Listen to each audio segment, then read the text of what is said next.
Welcome to Spilt, Slipped, Stills, Smurfs, Slim, Split, 2016 Thoughts film. I wonder how many viewers I lost just by opening the video with that joke.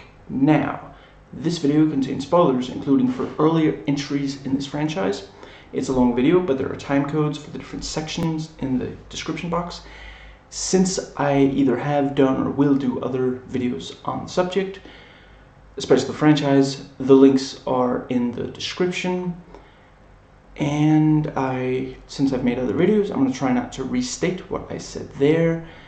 And I got this either on sale or as a present, so anything negative I say in this video is not out of bitterness from having paid too much. Now, yes, my quote-unquote film critic rating for this is 8 out of 10. That's judging the movie and really going into, what could be better, and if I have to be completely super analytical, and yeah. And personal rating is 10 out of 10. I swear, I am being brutally honest about the personal ratings. It just so happens that all the films I've done this for have been perfect 10s on that front. But, at some point, yeah. And I really, really love this movie, and Glass is going to have to work incredibly hard to top it for me. Compared to Unbreakable, I probably love them about equally. And I should probably at this point say... for those who didn't watch the Unbreakable video, I watched Unbreakable in 2008, and I rewatched it, I don't know, a week ago, I guess, something, not long ago, and did a video on it, and I loved it in 2008, I loved it in 2018. Yeah. I realized that we are now in 2019, but I did that video in 2018, and I also loved it in 2019. I didn't stop between then and now, and basically, when this came out, I heard that there was, that it was clear that it took place in the same universe as Unbreakable, and so I knew I was going to watch it, but I waited until now. I've only watched the movie once. I watched it on DVD, and I watched it now and not, 3 months ago, because Glass is coming out. Now, I'm going to get into some complete off-topic stuff, so if you don't care about that, skip to, I cannot believe that I keep forgetting to start the timer. That's not true. I can absolutely believe that I keep forgetting to start the timer. Excuse me. I'm gonna try to do this quickly so there's not a lot of just dead air, because that's not particularly compelling viewing. Have I wronged Windows 10 in some way? Why is it not showing me the trash? Okay, here we go. Recycle in, and the video I made before, what? Okay. Here we go. Yeah, so supposedly around 12:59, so 4 or 5 minutes, excuse me.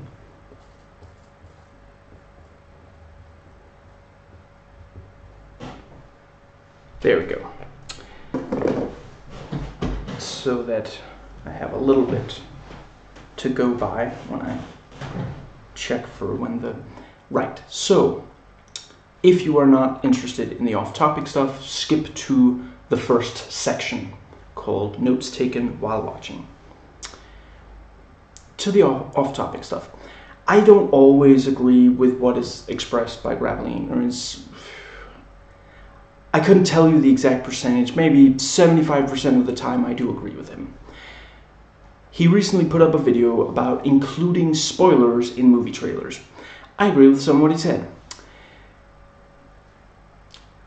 When he said that he didn't think that he said that he didn't think Hulk should have been in the Ragnarok trailer. I don't think we should have known that Thor was going to fight Hulk, especially considering that fight really is not even remotely a match for the Hulk versus Hulk Buster fight and other grand fights between characters in the MCU.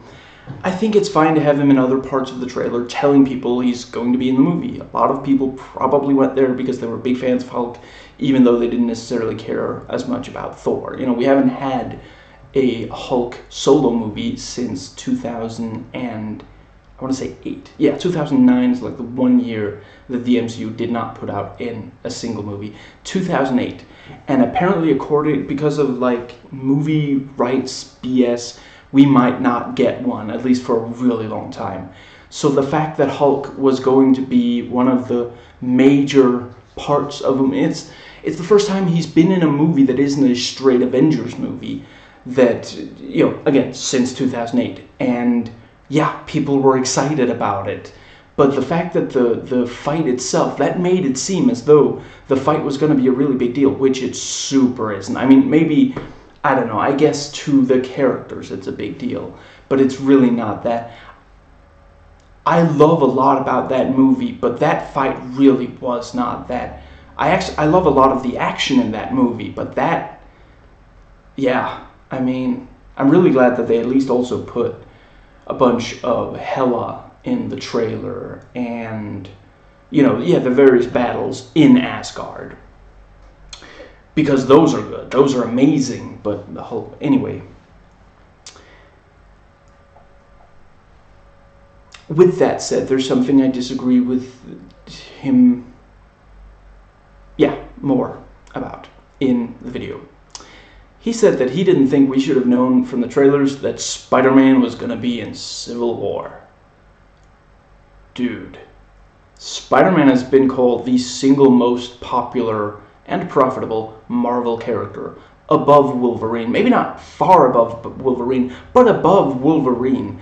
The fact that people knew he was going to be in the movie, that he was finally going to be in the MCU, which, let's be honest, started with the introductions of major characters of the Avengers, which really were not that mainstream popular compared to, for example, Spider-Man, definitely got people to watch the movie who wouldn't have otherwise. For people who didn't necessarily care about the MCU before Civil War, Civil War probably didn't look that much more interesting to them than the other ones. If you didn't already care about the conflict between Tony and Steve and the interactions between the various major characters, I'm not sure anything other than Spider-Man Black Panther was necessarily going to convince you to watch. And I mean, Spider-Man has had such a rocky film history. There are people who don't like any of the movies that, and I have a complicated relationship with the Raimi movies, and I do love the two Andrew Garfield movies, although I will acknowledge they both definitely have problems. I personally would have been perfectly fine with getting completely rid of everything relating to Peter's parents, and the second movie has way too many villains. Personally, honestly, just if Rhino didn't appear in the movie, the guy at the start of the movie could just be some random schmo, and if it balanced Electro and Green Goblin better, I mean, honestly, for what was the most recent one? Was it Infinity War? Venom. I rewatched all 6 solo Spider-Man movies before watching Venom. And I'm sorry, the moment that you say about the Raimi Harry Osborn, from now on, he's no longer a high school student. I'm just like, not buying it, super not buying it, that he's a high school student. I know that he's probably old enough by now to have a kid who is a high school student, but the dude, he looks like a high school student, maybe especially in those movies. I haven't seen him that much else, I don't think. I buy the relationship. I like the relationship between Andrew Garfield's Peter Parker and, I'm sorry, I'm blanking on his name. I love the actor though. In Amazing Spider-Man 2, in Chronicle, I hope he gets more roles than that, like that. Yeah. When he shows up, I get that, oh, why wasn't he in the first movie, in the childhood segments? Because the childhood segments are super short and we don't meet any single other classmate. I don't know. When they have that brief interaction, while, as Harry walks out of the meeting briefly, I buy that. I buy that these two have known each other, used to know each other for years, and that they have a relationship. And I buy that this guy, he may not be very old, but he's not a high school student. And I mean, the fact that they trust him with running Oscorp. They try to get rid of him right away, but it's not like they can say, oh, this guy has no idea what's going on. He's not Trump. The moment that the other Harry is like in charge of Oscorp, he's standing there, I'm in charge here, throwing a temper tantrum like he's 5, and I'm supposed to buy. I'm not saying that, sometimes people who shouldn't be in charge of companies get put in charge of companies. Once again, Donald Trump. But I just don't buy that, they were, the other people on the board, they were like, the adult, the Osborn Senior, I don't really know about what you're doing here. It's kind of, yes, I know those exact people end up dead in that same movie, but, no one in the second movie are like, this guy's worse than his father, we have to get rid of him. Just because in the third one, he's still in charge. Or is it even I guess they don't make a big deal out of him not being in charge of Oscorp if he's no longer in charge by the third movie. Anyway, and I love the Homecoming, Spider-Man Homecoming, and I cannot freaking wait for Far From Home. That movie cannot get to theaters fast enough. I need to not talk. I'm going to keep it brief. I promise I'm going to keep it brief. Cannot wait to see Mysterio. Have wanted that since I was 13. I'm going to leave it there. I'm going to leave it at that. So, the introduction of Spider-Man to the MCU was a really big deal to people. And the fact that it was in the Civil War story, which in the comics, Spider-Man plays a key role. I'm sorry, if you don't see that, I don't even know how to talk to you. That's just... Now, the DCU Film and Culture Analysis, Part 3 of 4, was just put up by Renegade Cut. I love that part, as I love the first 2. Can't wait for the 4th one. Apparently it's going to be like a week. Dude, I'm what's that Polish, please go faster. Make it go fast. Something like that, yeah. And let's see, I had a thing that I wanted to add to what he said, but a comment. Tell you what, I'm just really briefly I'm not taking credit for this comment. This is from the comment section. I did a word search for Guardians of the Galaxy because, yeah, for those who don't know, the video itself talks very much about Suicide Squad, and part of Suicide Squad was, they wanted a Guardians of the Galaxy, and their Justice League, I'm not saying no Justice League, but their Justice League was not going to be Guardians of the Galaxy. No matter how much you try to retcon, by the time they made Suicide Squad, we had met, only briefly Wonder Woman, but certainly both Superman and Batman, we knew. There was no way they were going to turn that into Guardians of the Galaxy, but yeah, there's Suicide Squad. There's definitely some Guardians of the Galaxy going on there. Now, right, comment from the comment section of the video.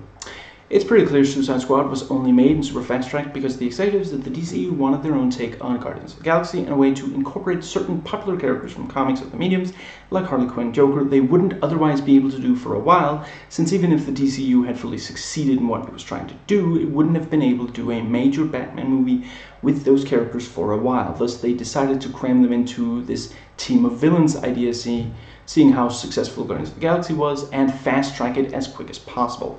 Thus, the script only taking 6 weeks, which, considering how many scripts have been in development hell for years at the DCU, the whole they knew it was golden the first time through and didn't need rewrites after 6 weeks before filming is bullcrap. So they could hit that August 2016 release date when it was greenlit in late 2014. I mean, I don't have the hatred for Suicide Squad as a fan of enjoyment of it, but I'm not going to defend this mess of a movie as well as how insane trialists are about it. Hell, I don't really have to, since that whole DC for the fans mantra they know has gotten them into major trouble that they can't back out of. Thus, they are starting to actually change things around with their movies, which seems to at least sort of be working. Honestly, I'm not sold on Aquaman, but most audiences are, at least a majority of fans are, so that's something. And yeah, I'm just briefly going to say, I don't hate Suicide Squad. I enjoy the parts of it that really work and kind of just tolerate the rest, but I'm not going to claim it's a good movie. It is a mess of a movie, but honestly, I think that Renegade Cut, I think he'd already done another video before this one. But I think those are the only 2 videos. And Dan Olsen did, Folding Ideas. I think a couple videos. First a vlog, and then a prepared video, and then he did at least one video responding to comments that he got on the prepared video. If you watch those videos, you're going to get a really good sense of everything that's wrong with that movie. And briefly, Aquaman, I absolutely loved it, and I'm not going to, pun not intended, dive into that here. But I think Aquaman shows that there is a real chance the DCU can still be salvaged. Shazam looks like fun. I think if Patty Jenkins and James Wan get a lot of input on the next movies in the DCU, I think there is a chance to salvage it. Just keep on retcon. That sweet retcon is really working for them. Work with Wonder Woman, work with Justice League, work with Aquaman. Pretend the other movies were so long ago, and that there aren't even records. Like, people try to pick up the DVDs and they crumble into dust because they're so ancient. Pretend no one's gonna notice, because that's what you've been doing so far, and it super works. It super works. You retconned Wonder Woman, you retconned, both Superman and Batman, and you retconned Aquaman, and it's just, eventually you'll get there. Eventually you'll get to at least one character. Maybe Shazam will be the one character you won't have to retcon. And with that, back on topic. 20 minutes. Me and you. I consider you partly to blame for this. Notes taken while watching.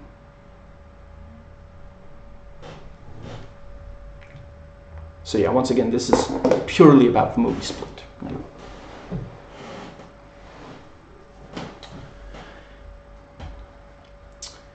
We're told that they didn't really want to invite Casey, but they did just because it would be awkward and unpleasant for everyone if she was the only one not invited. The social media thing. Yeah, and talking about Casey.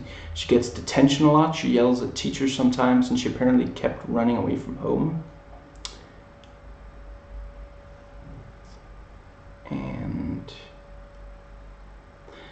I like the detail that after he gets into the car, he cleans up the dashboard before spraying them to knock them out. He really, again, this is literally the first thing we see of him. And even before, we realize, by the time we see him clean the dashboard, we realize he attacked their father. Sorry, her father. They're not siblings. No, they're classmates, yeah. Not talking about Casey and, no. The other two, yeah. They're best friends. They're BFFs. They're not sisters. Other than from other misters. We know he attacked the father. We know he attacked him, but the next immediate sort of input we get, the information about the character, the introduction to a character is super important. That's the first impression, and sometimes it's almost impossible to change an audience's first impression of a character. And the first thing we see him do, the other thing happened off screen. The first thing we actually see him do is compulsively, immediately clear off the stuff from the dash. And yeah, really it's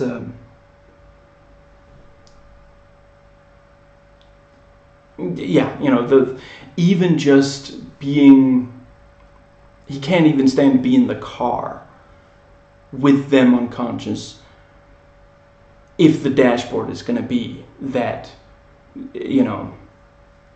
messy. And yeah, he does this before knocking them out. And by the end of the movie, we know that this is because when Kevin was a kid, the only way to keep his mother from abusing him was to make sure everything was perfect. So even before, it takes precedence to feeding the beast, because by doing that, he is risking the two girls. All they have to do is open a door and run out. That would be sufficient to get away from him and completely screw over his plan. If they're running in a parking lot and he's like running after them and they shout help, there's no way he's just getting away with them without anyone noticing. So anyway, it takes precedent over feeding the beast. Even though he knows, Dennis knows that the beast is real, and on some, intellectually knows that it's not as if Kevin's mother is going to materialize because of the dirty dashboard and attack them again. So, and just incredible tension as Casey's sitting in the car. She's got her hand on it's not the lock. What's it called? Latch? Whatever. The door, if it was inside, it would be called a door handle or a door knob. And she just barely opens it a little bit, and immediately what's it called? Not quite a beeping, but the noise, because modern cars are, there's a door open, you can't drive right now. Make sure to close that door before you drive anywhere. And by the end of the movie, basically Dennis doesn't fully realize it at the time, but the reason he didn't even realize she was there before she tried to open the door was that she's not asleep in his terms. She's not, what was it? Impure? Was that the word they used? Something like that. She has been, what's it called? What did they? Yeah, she's suffered abuse. So yeah, and let's see. Yeah, and also the tension when we saw the father spot someone he didn't know, and it's like a POV shot, and then it almost immediately cuts away from that, and the little hints that it wasn't the father coming into the car before we saw for sure that it wasn't him. You see the dropped. They don't call it doggy bags anymore, do they? I don't know. I don't go to restaurants much. Now, yeah, so the yeah, we slowly realized that for sure it really isn't the father, and then excellent tension just in general, incredibly tense and creepy, and yeah, when Shyamalan gets it right, he really gets it right. Like I said, I love Unbreakable and I love this, and yeah. So and just briefly, I'm not sure I've seen anything else by him other than Signs. I know that The Sixth Sense is apparently the second frickin' coming, Hitchcock's second coming, or I may watch it at some point. I know the twist, and it's not really something that appeals that much to me. The whole, when it was in theaters, I remember the trailers. Didn't appeal to me then, doesn't appeal to me now. And yeah, Signs really soured me. I watched Signs when that was new, and watched it with a friend of mine, and we watched it, I don't know, 10 times, and we super analyzed. And both of us wanted to like it. I guess on some level he probably did like it, but he understood why I didn't, especially. And that movie has so many problems. Even if you want to... There's a lot that I think highly of in that movie, and I remember a lot about it, even though I haven't watched it in 16 years. 17 by now. So, yeah. Watching that movie kind of soured me on M. Night Shyamalan, and...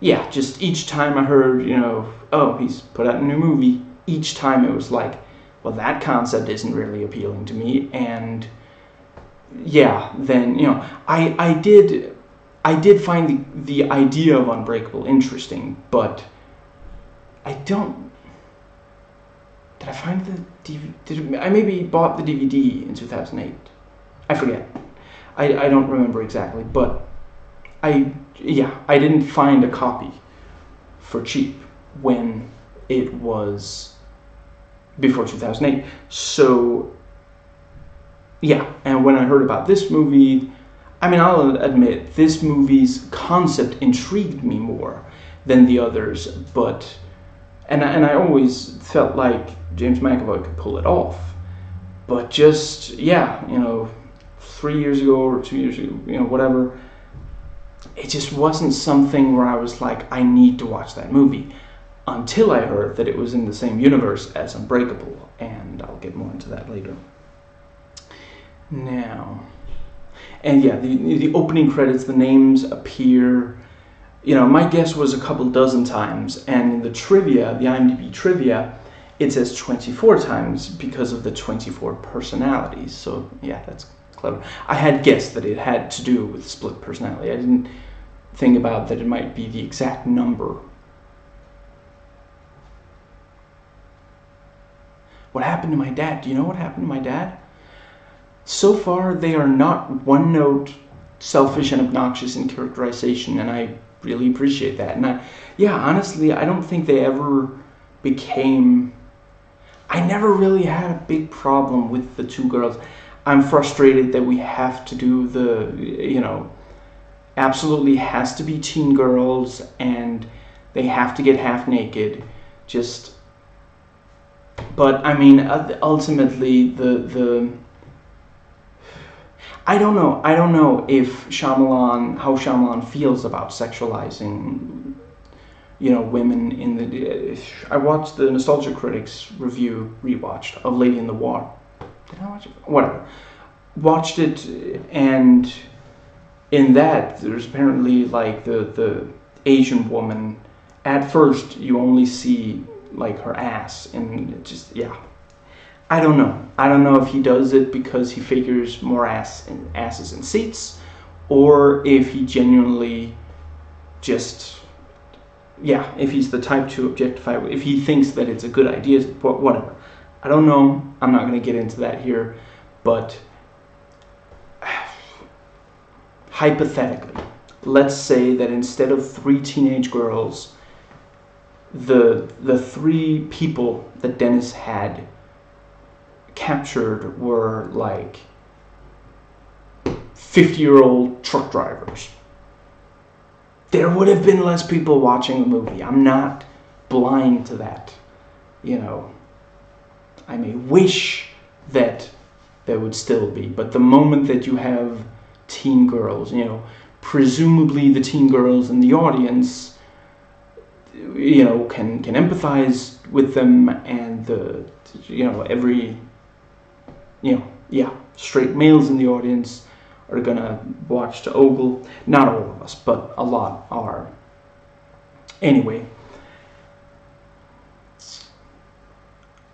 I feel like they're the characters, they're credible teenage girls, and they don't notice that it's not the father who got into the car. It takes them, I don't know, 20 seconds, to look up from, whatever, they're talking about like this guy does weekly YouTube videos or something like that, and I didn't feel like it would have been easy for that to be like to go into obnoxious territory, if they had been talking like really awkward and dumb like slang or something. I should perhaps at this point note that I have a lot of empathy for teenagers. I think that teenagers have more,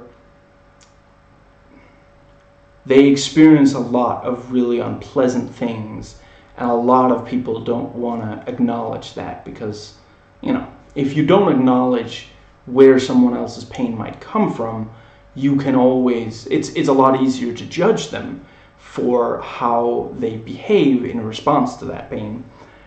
So this is not some anti-teenage, rant, but when you have obnoxious teenage characters in movies, they'll be using slang that maybe the director just learned a week ago and is using poorly, and they'll be talking about something genuinely obnoxious, let's say that one of the girls was gossiping with the other about what someone at the party was wearing, maybe, or like the video they were watching was, what's his name, Logan Paul. So I thankfully only know of his existence at all because of the Suicide Forest. I'm not glad that happened, but I'm saying that if that hadn't happened, I wouldn't know of his existence at all, and that's something I'm very grateful for. There's no one forcing me to acknowledge the existence of Logan Paul. Did he completely disappear after that? Because that sure would be nice. Now, back to my prepared notes. Again, he cleans before doing anything else when he enters the room. He cleans the chair before sitting on it. Already his body language is completely different from, for example, Charles Xavier, who he also played. Well, this was, some places it was 2016, some places it was 2017. But in 2016, he played Charles Xavier for an entire movie. And completely different. And immediately we see that the younger, I think about 5 years old, Casey did smile and was more comfortable, just in general, than teenage Casey. So, again, first impressions, the first impression of 5-year-old Casey is this was before whatever happened to make her this kind of distant and, yeah. And we already meet the therapist, Karen. I'm sorry. Sometimes I'm terrible with names. But yeah, we already meet her and see that someone we later realize is a split personality emailed her asking for help with the, we need you, I need you thing. I thought that she was going to be introduced later in the film. But yeah, and again, the first impression of her, immediately we see that she's tied to Kevin and his altars. That this is there's some deleted scenes, several scenes where she's not directly, she's still talking about her theories and such, but was one of them said before this? I'm not entirely sure. Shyamalan did really great on the DVD set. That's also, I'm glad that I watched it like this, because immediately I could watch deleted scenes and behind the scenes footage and such. Shyamalan does these short video intros to the deleted scenes. He did that on the DVD on Unbreakable as well, where he explains why this was something that he, what he liked about it, what he was trying to accomplish with it, why he cut it, and all this stuff, does really great job. Sometimes deleted scenes are kind of underrated. People are like, why do we have to see something that isn't, if it was good enough, it was going to be in the movie. Sometimes it's cut even though it was amazing. Sometimes it would have made the movie better. Sometimes it was cut because stupid studio executives got involved. Moving on.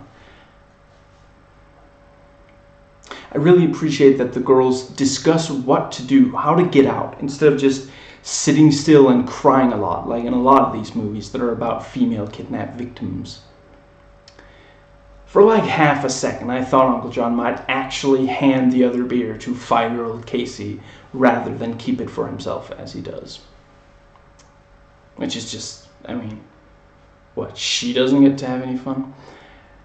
We can tell that there's something going on with Barry, but on a first viewing, it looks like he's just behaving in a more reassuring way, rather than this being an entirely different personality in the same body than the other one, whose name we haven't heard yet, but later learn to be Dennis. And we haven't met Patricia yet. We don't know for sure that this is a split personality.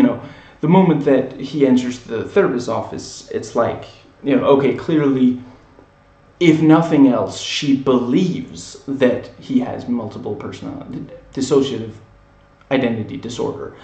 But at this point, the audience, for all we know, he's just being, which actually, I guess later on, it is Dennis pretending to be Barry, but we don't realize that there even is a Barry. We don't know that for sure at that point. We think this might, what would you do if, if you were talking to someone who thought you might have done something really wrong? You would probably try to be very, Barry, he's very calm and kind of like enthusiastic. He's not, Dennis is not.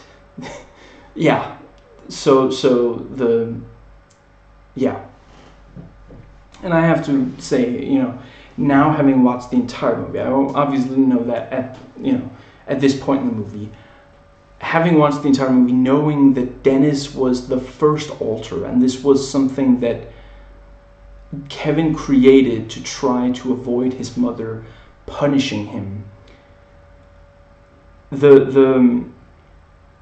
His behavior and characterization really does fit as some, in some ways he's essentially like Agent 47, from Hitman, the video game franchise. And, there's that one movie about him. There's two, but the first one's terrible. I understand people who think the second one's terrible. It's amazing, but not everybody is going to. So, yeah, he's basically he's a complete perfectionist. He's very calm when things are going right, but has trouble dealing with when if something starts to go wrong, he's going to immediately address it. He can't calmly he can't go, I'll deal with that a little later. I have more important things. Such as when he gets into the car and immediately he starts cleaning the dashboard instead. Just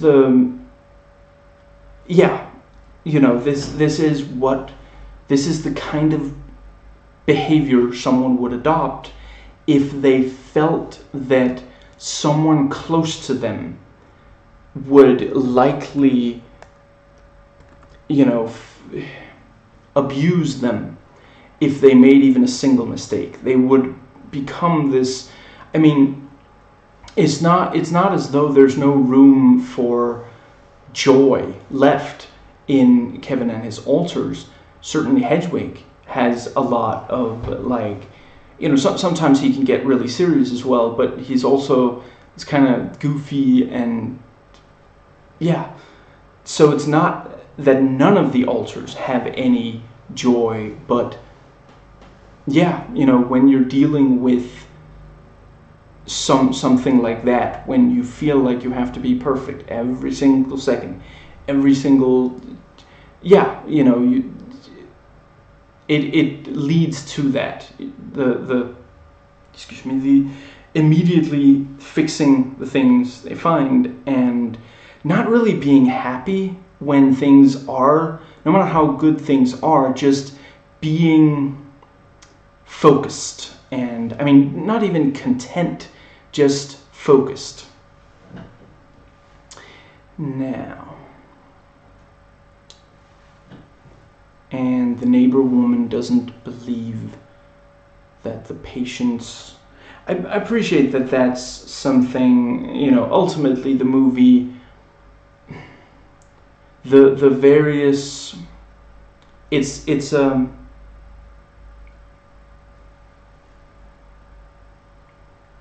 the movie's use of dissociative identity disorder is not completely. I appreciate that Shyamalan is trying to say that there could be something great in there, this unlocking of potential. But I'm going to get more into detail about it later. But it's not, people with DID. It's not that they're more likely to be violent, which is often how it's portrayed in movies. It's that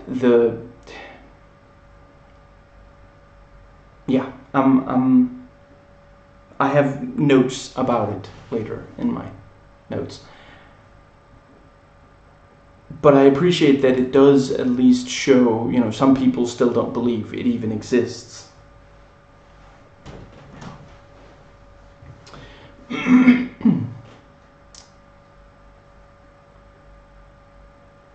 then it says, the food is waiting.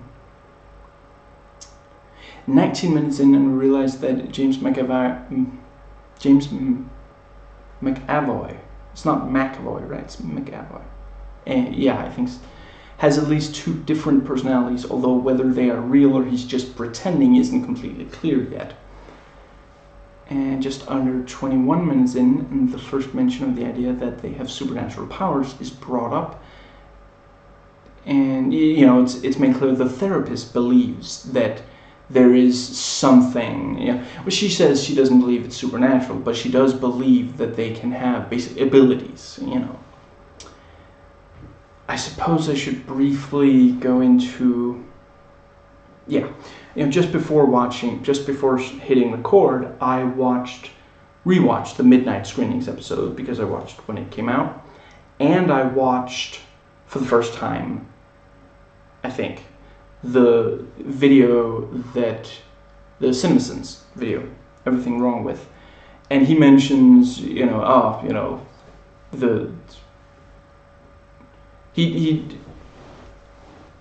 I'm just briefly, he says that, usually they don't have like different clothes to wear for the different personality, the alters, to use the movie's terminology. Or is that how they're referred to in real life? I'm not entirely sure. But it's it's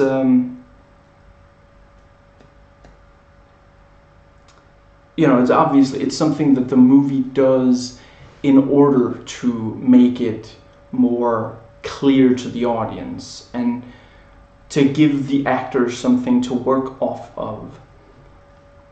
Now, yeah.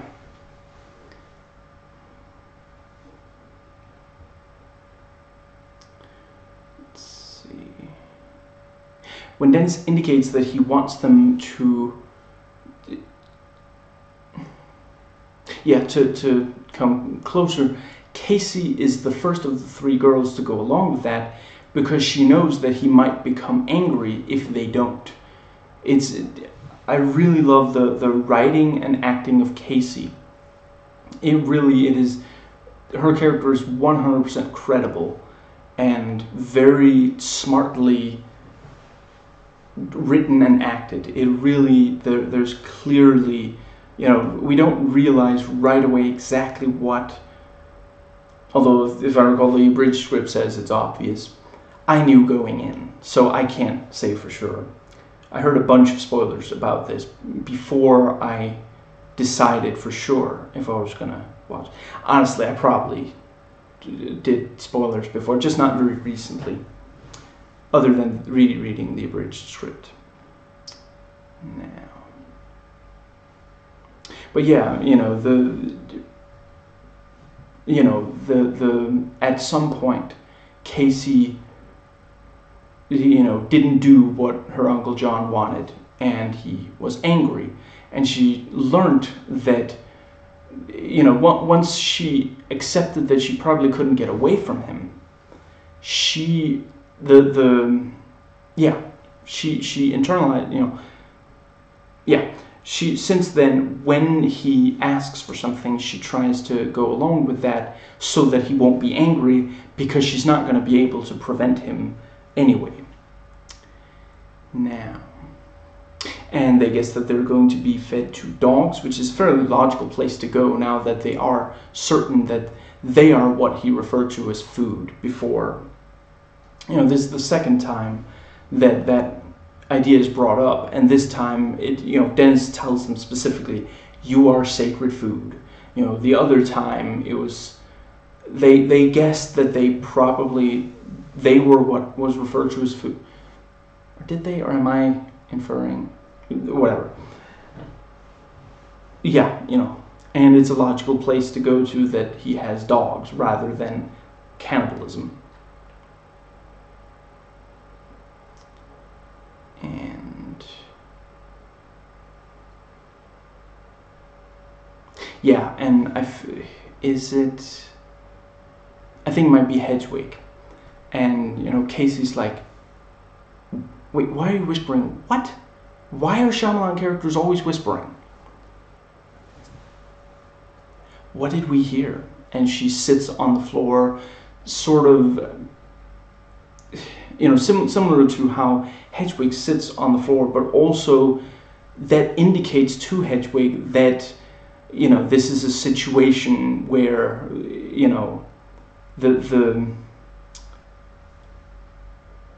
it's almost like equivalent to using some slang that a group knows. Suddenly, this is someone who I can be comfortable around. But yeah, Casey, sometimes she's very. Yeah, the main thing I really want to get to about Casey, she is always trying to figure out, all three girls are trying to figure out a way to get away, but Casey when something is suggested that she has tried with Uncle John, or something, the idea that, they say, let's all physically attack him at once. And she's like, he picked up one of us without any trouble. If we all try, one punch from him could knock one of us out. We have no chance. That is based on, they just saw that he's that strong. The other two girls, one of them was the one carried away. And he genuinely, but yeah, she probably tried at some point to, or maybe, yeah, at some point she probably, Uncle John proved that there was no way that she was going to be physically able to get, for example, knock him down or something. And let's see. But yeah, she's very quick when there's a very unusual circumstance. The other girls are kind of, they're stunned, so they don't say anything and they don't do anything. Casey adapts because she knows that to get through this kind of situation, you have to adapt. She might have tried more than once to hit Uncle John, to get away from him, or, didn't do as he said, and it led to him being angry. Maybe she tried some of those things more than once, and each time she did she tried to fight it, it ended up badly, and she still didn't get away. So she got to a point where she just automatically, if she feels like this is the course of action that's going to be the least, likely to get to cause trouble, she almost immediately adopts that behavior. And I also really appreciate, some movies would have made all three characters basically Casey. I really appreciate, and that is, ultimately the fact that there are three. There didn't really necessarily need to be three girls, but it helps show, they're behaving. All three of them want to get out, but Casey, at first she seems defeatist. She seems resigned to their fate, but then we realize she is actually. It's just that she doesn't. Yeah, it culminates with her saying, "Blow me." She says, screw your, what was it? Was it 1 week karate course or something? And just, yeah, come on. And that's something, if you aren't if you don't know exactly what you're doing when using, martial arts physical self-defense, which I do think, I maintain that is one of the best ways to handle if you're being physically attacked by someone. If at all you can use martial arts. Physical self-defense, if at all you can do. However, if you're not very practiced, is that the term? If you don't know exactly what you're doing, it might not work, and you might just anger your attacker. And in those cases, it might be better to wait to see if you can get into a situation where there's a course of action that you can take without any kind of, that you can be more certain is going to work. And yeah, if you haven't kept up practice and you didn't spend that much time learning it in the first place, that's not going to work. You can't. And again, I appreciate that Shyamalan has a character who knows point this out.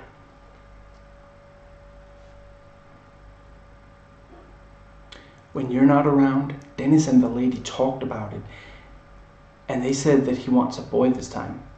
Very clever, Casey. Very, very clever. Again, this is, immediately she does, she accepts, okay, the idea is that they can, they need girls for this, the feeding.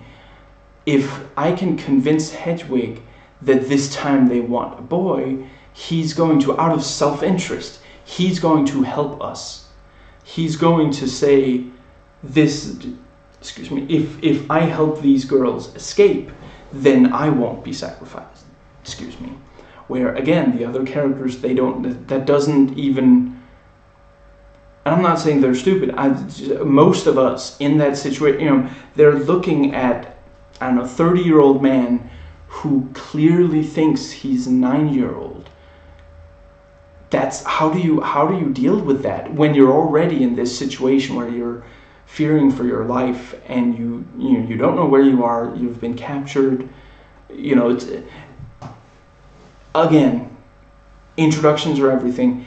Almost immediately after they wake up in the room, Dennis comes in and he picks up one of them and carries her off like she was a folding chair or something. Just like nothing. So immediately we know it doesn't make sense to try to just overpower him, because that's not the moment that if all three of them attack, the moment that he manages to get just one of them, Casey says knock one of us out, even if he just shoves that person back, suddenly he's got two free hands.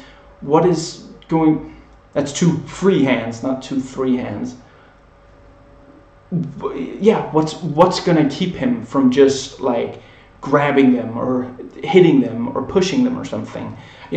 If there's more than 2, they can, maybe, but the moment that he gets rid of that third one, there's nothing. He said something about making the room safe. This is all new drywall. What was making the room unsafe? And they go around knocking on the drywall, trying to find what was covered, and one place they can tell it's hollow underneath. Again, very clever. I've watched entirely too many of these movies where the girls just sit around and don't do anything and aren't smart about it. Again, they're teenage girls, but they're not stupid. They can, they can tell from, Casey doesn't have to instruct them exactly what to do. The moment she says, this is new drywall, what was making the room unsafe, immediately they start knocking on the drywall. And the moment that they hear a hollow, they recognize that, and they aren't they aren't baffled and what do we do now? No, they know exactly what you do in this situation. Because, these are things, even if they themselves have never been in a situation that would prepare them, they've probably watched some movies or heard something that completely explains that kind of,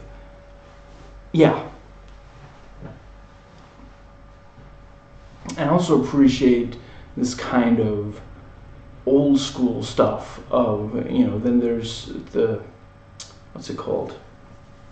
She crawls through the vent. Yeah. I think you know what I'm talking about. That it's not all just computers and security systems and such. I will admit, I haven't watched that many of current horror movies, so maybe they don't do that anymore. But last I did, they did. But since the MCU really took off, I basically only watch comic book adaptations and movies inspired by comic books. And then there are a couple of directors and such that Dunkirk had nothing to do with any comic, but I watch everything Christopher Nolan, so Now, great tension as Hedwig slowly approaches the door. At first we just see he's several meters away from the door, and he doesn't really have, it's just that he's there. So he might get the idea to come in, or he might hear. And then like a couple of seconds, then he hears there's something going on, and he comes up, Give us a second, we're changing. And he changed from Hedwig into Dennis. They are in trouble. And, let's see.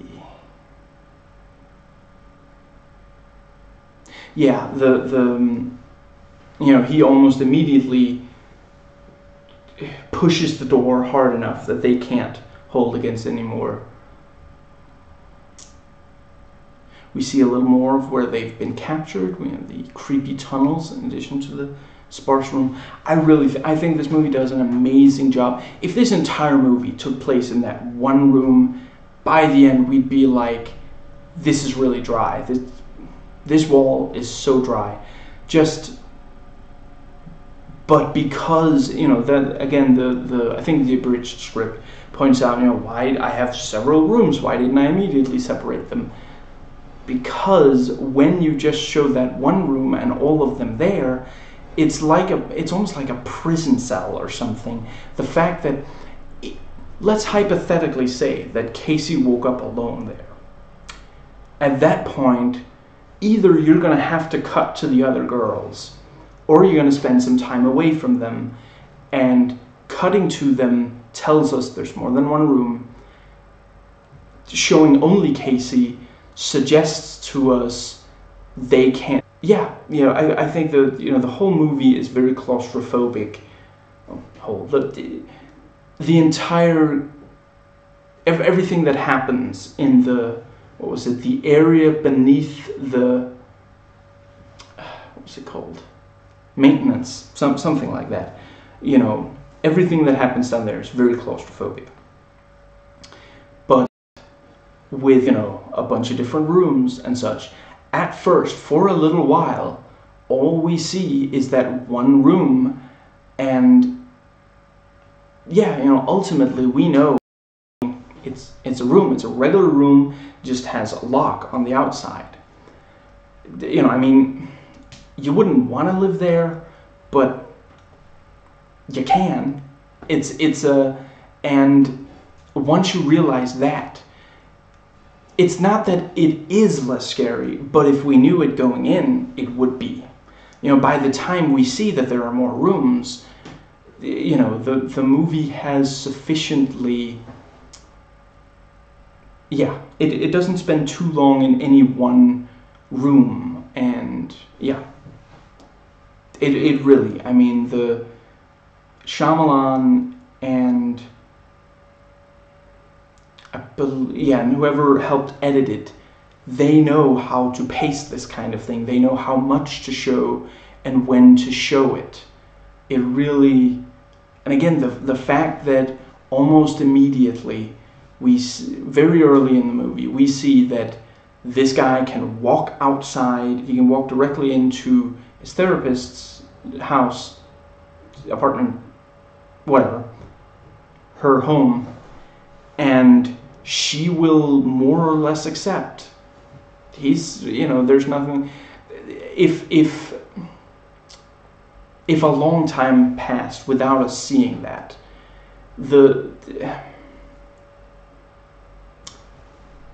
how best to put it? I guess what I'm saying is, this guy can actually go outside. He can leave the place where he's keeping them, and people will accept that he belongs.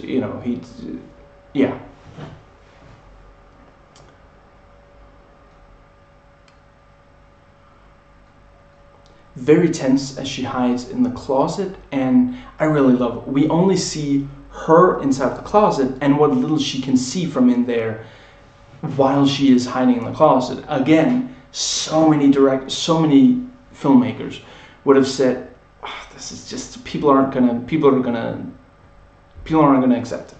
we have to cut to outside and show, like, we see the entire hallway as he moonwalks through. No, instead we see like the top of her and her, like, and she holds her mouth to try not to breathe so hard, and we do see him, but we only see through the little slit, and turns to follow him as he passes, and and he found her. When Dennis asks her to step outside of the closet, he has a little bit of Christian Bale playing a psycho character vibe. Or I don't know, is that just me? Just this very calm and kind of, like a Bateman kind of, not if you want to keep your spleen. Just this very, very calm, this is what's going to happen kind of. And OCD Dennis asks her to remove the shirt because it's dirty and because of the dirty minds in the audience. And he locks her in another room. And the therapist uses the term "take the light." And at this point, when I first heard, maybe other people realized, but when Hedwig said, "I took the light from Dennis, but I have to give it back or he'll be really mad at me," so the therapist, it becomes clear, take the light, that's who, that means taking charge, basically. Because when a 9-year-old says, "I took the light, but I have to give it back," I mean, again, maybe it's just me, but my first thought was like a flashlight? Is that what he means? Or, especially when, if you aren't watching it from a perspective of, multiple personalities,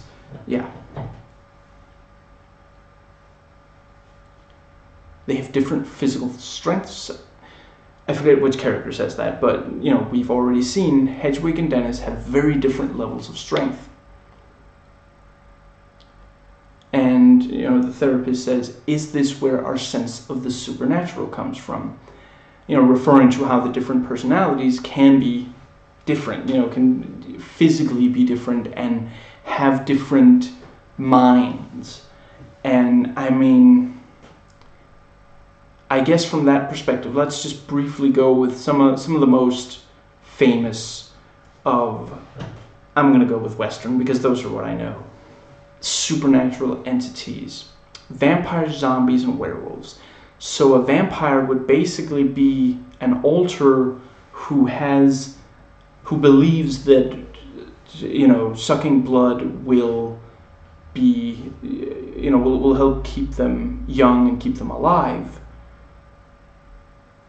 And I guess in that, by this theory, would grow fangs specifically because their mind believed that they should have fangs, the same way that, one of the alters has diabetes. And let's see, and their skin might also be paler because, again, that's what the alter would expect. A zombie would be an alter that has, that has very little of a mind, and a werewolf would grow more facial hair and maybe more hair, like fur almost, instead of just bodily hair. Yeah. It makes a certain amount of sense. And he comes up with interesting ideas. Unbreakable has an interesting, interesting ideas. That's also something he does mention, and I think on both DVDs in the special features, he mentions that he likes to bring up these interesting ideas and take, well, if we accept, if everybody already accepts, or if certainly people can be talked into accepting what is more or less accepted point, A and B, and then I say, well, this is C, and that's where A and B leads. That's something he likes to do. He likes to pose C after we already have A and B. So yeah. And 37 and a half minutes in, we are told that there are a total of 23 identities, and that his real name is Kevin. And she realized it was Dennis because she recognized the OCD, and he keeps trying to convince her that he's Barry, not Dennis. As you know by now, I have plenty of opinions about how everyone should live their lives. That is definitely, in the deleted scenes, she really is constantly saying, you really should be doing this. So, yeah. I watched the deleted scenes before I watched the movie, so that was something that I really took away from that character. Yeah. And let's see.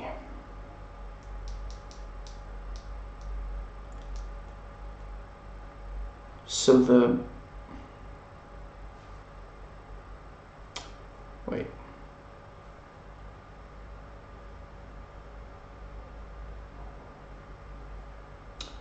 Yes. And he tries to prove he's not Dennis by spilling some of the chocolate onto his clothes and not freaking out about OCD in front of her. And the moment he's outside of the door, he does immediately start compulsively rubbing on the shirt to get it clean.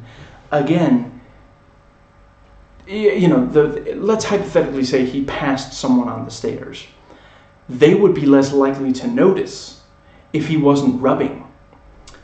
And let's see.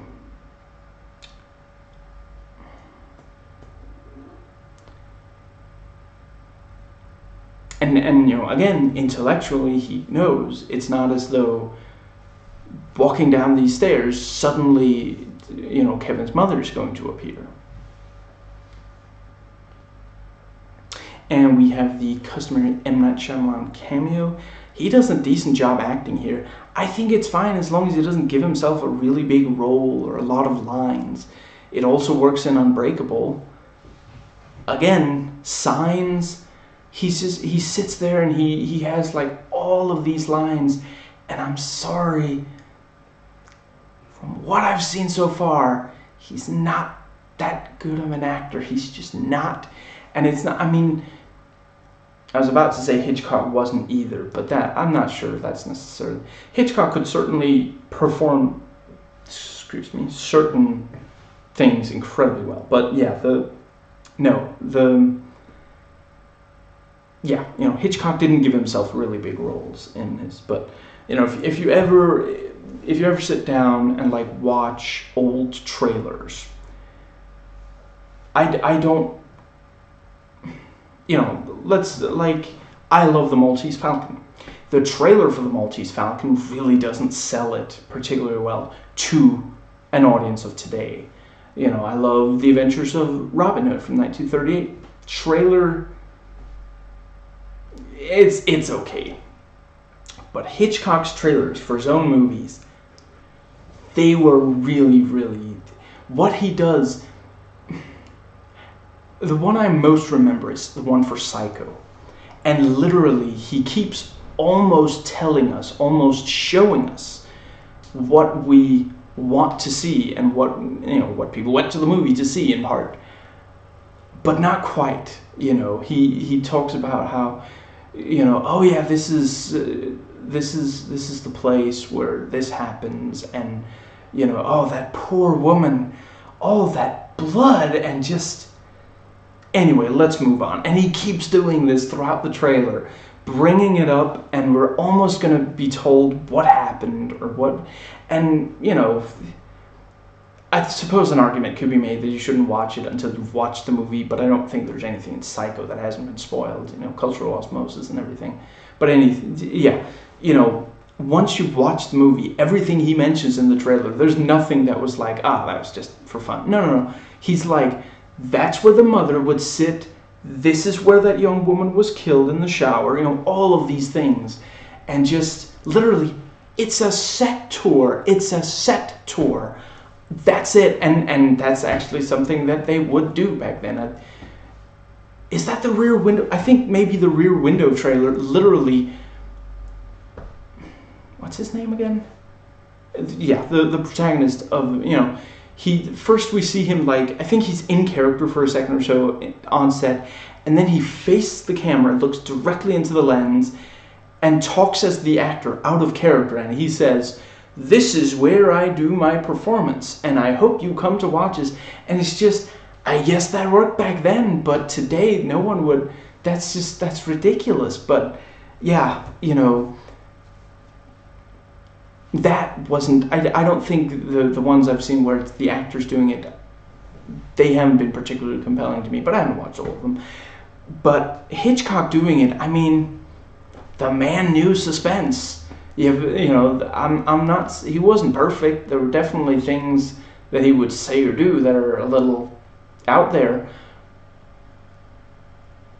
But the man knew, as a quick example, in order to test how effective the skeleton was in scaring people, without telling her, he put it in, I forget which of them, I forget which of the female, there are 2 or 3, I guess, but he put it in the trailer of one of them so that she would, and he would stand outside and listen to how loudly she would scream in terror.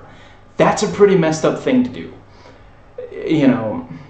I mean, at least when Ridley Scott, sprayed Veronica Cartwright with blood, that was at least caught on camera. That's a messed up thing to do, but it wasn't just to see, he didn't spray her with blood off camera and say, that works well. No, but the man knew suspense, and whether he was directing or if he was, talking to the camera, to the audience, yeah, he really...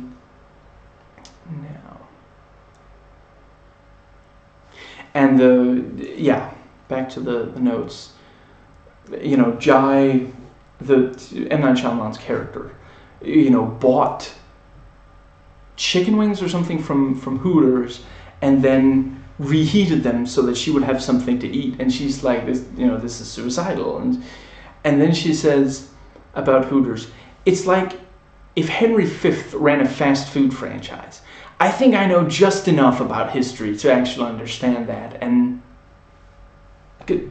yeah, no, Jai, any normal person would have walked around the trash. That was an act. And yeah, it's you don't have to be OCD about garbage in order to walk around a knocked over trash can. No, that's a perfectly normal thing to do. He overdid the act. I guess we couldn't go, earlier I said that it was nice that it was kind of, some old school stuff, not this kind of futuristic hacker security system. But then here we have a hacker, accessing, these cameras. Now, in the deleted scene, Casey tried to trick Patricia into letting them go into another room. But here it is Patricia's decision. In the deleted scene, Patricia sees through it and is actually almost kind of like, I'm going to be watching you, to Casey, because, you tried to trick me. And then she still does do what I think it works well that,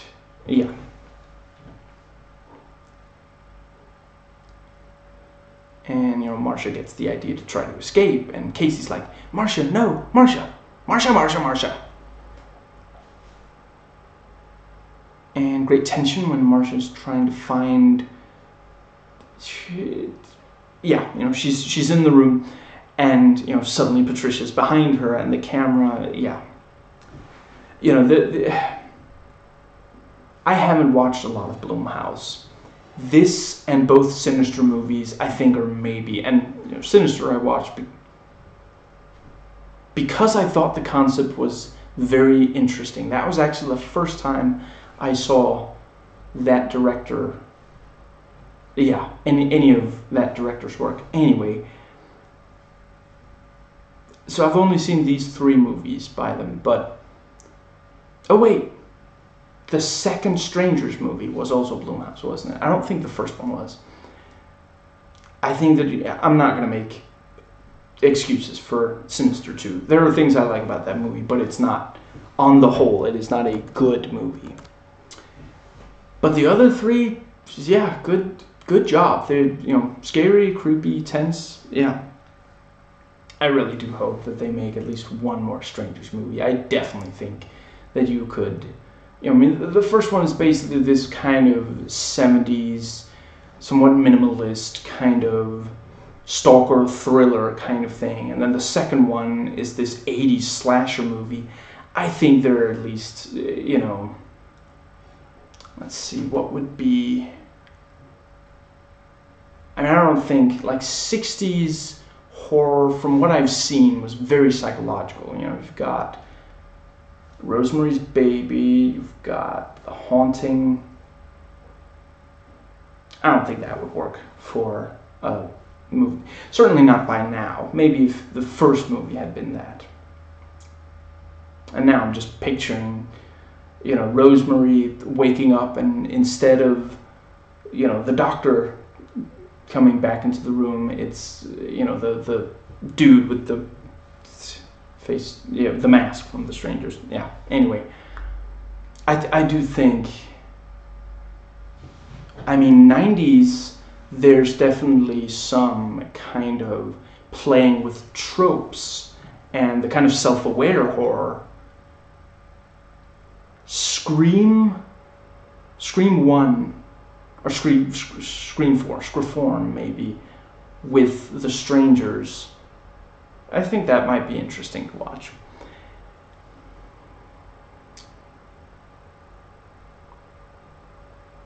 You've always been protected. You've never suffered. And that's why we chose you. You've always been asleep. You never had a chance. And yeah, they don't want to feed anyone to the beast who has suffered, who has grown from the suffering. And Hedwig spoons with Casey, and a 9-year-old boy, he also says, can we kiss? That's, he's not going to have that many boundaries. He likes this girl, so yeah. And she wakes up like that and doesn't, immediately freak out, because she's been there before and knows that freaking out in that situation gets a negative reaction from the other person.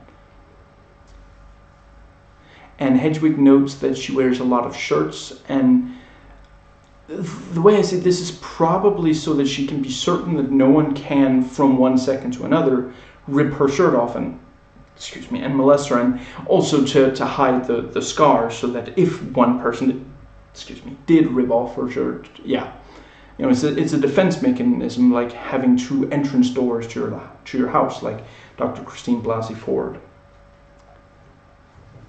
The kissing is really uncomfortable and tense, and I don't know whether to, it didn't need to be there, and it's really, I'm sure that there are guys in the audience who got off on that, but yeah, I don't know. It feels exploitative. The pronunciation of that's like based on what country taught you English, right? I think so. Yeah, 9-year-olds are probably the only people who still admit to liking Kanye West.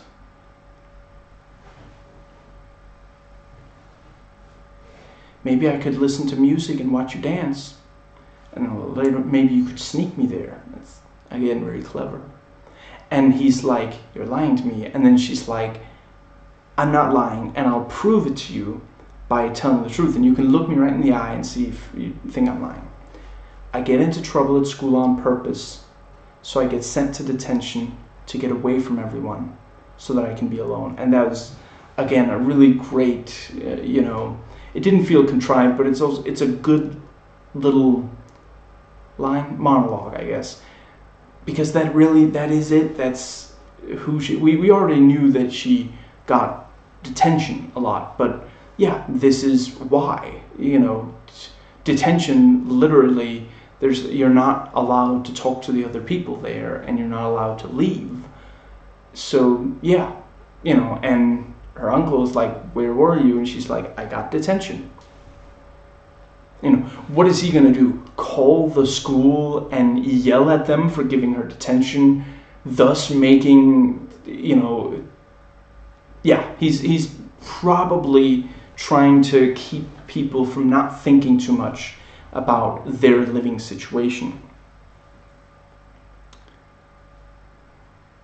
The therapist believes that the beast is a scary story Patricia and Dennis tell the others to control them.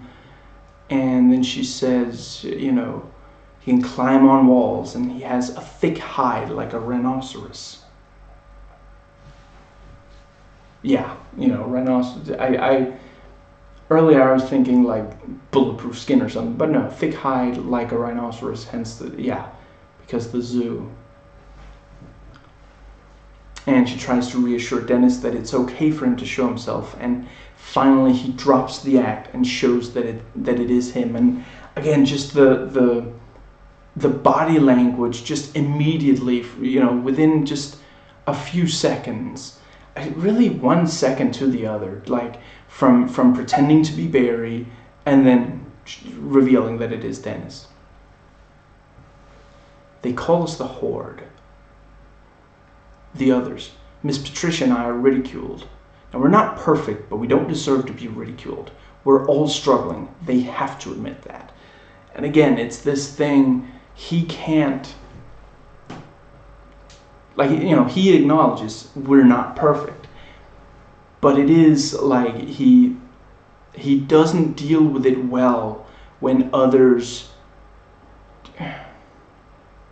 things don't go his way, and when others, treat him in a way that he doesn't like.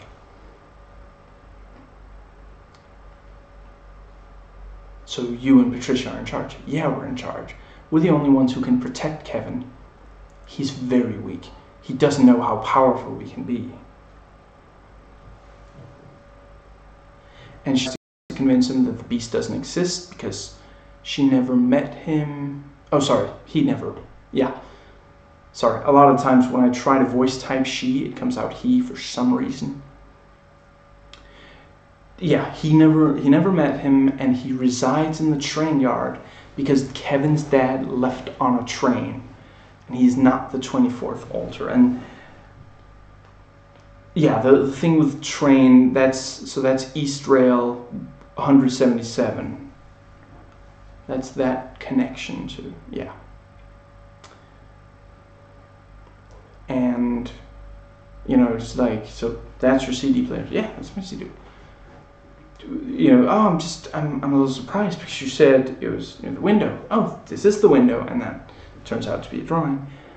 And then it was like, you said you'd show me something really cool. And, it's like, he gives her the walkie-talkie. And she's like, oh, that's cool. And even Hedwig doesn't buy that. He's like, okay, I'm 9, I'm not stupid. I can tell you're humoring me. That thing is real, And yeah. And she uses it, tries to convince the guy that she really is in trouble, and has to. What did she hit Hedwig in the face maybe or something? And Dennis takes over for Hedwig and approaches her, and right after the guy starts to believe her, Dennis comes over and he like does something like that, or some kind of he screws in a metal light bulb, something to indicate, give me the walkie-talkie, and she gives it to him, switches it off, I will say that is quite cliche, someone calling on a walkie-talkie or something, and the other guy is like, oh come on, this is just a prank. I mean, even if 9 times out of 10 it was a prank, wouldn't you still want to check just in case there was that 10th time? Just, yeah. And let's see. Yeah, and CinemaSins is like, I'm not even angry with him because he doesn't believe her that she's really been kidnapped. I'm really angry because he didn't give that orange headphone back. And Uncle John pushes 5-year-old Casey into playing the game, even though she clearly doesn't want to. He says, "Are you gonna? If you don't do it, I'll tell your dad you're being bad." And yeah, when it comes to children and teenagers, it really is.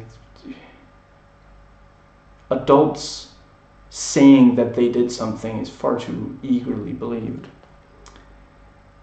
sometimes. Now, yeah, and it's like, we're gonna pretend we're animals. Come on, take off your clothes. Animals don't wear clothes. I really appreciate that it doesn't show very much of the 5-year-old taking off her clothes, although I completely understand people who say, yeah, but the movie is still, keeps having these flashbacks to, a 5-year-old who was clearly raped by her uncle, and even if we don't see it, that's still incredibly gross. And yeah, in that, this, I can definitely, I don't know if Blumhouse, if producer Jason Blum, if he did change a lot, or if this is the way, maybe M. Night Shyamalan wrote it this specific way because he knew that Blumhouse would want it that way or something, but it feels very like a, from the recent horror movies I know, this thing of having some really, really gross and disturbing stuff that goes really, really far. Again, Sinister. Both Sinister movies. Let's see, the other one I watched was, Strangers 2, also. Not as much, but yeah. And we see 5-year-old Casey point the gun at her uncle. And,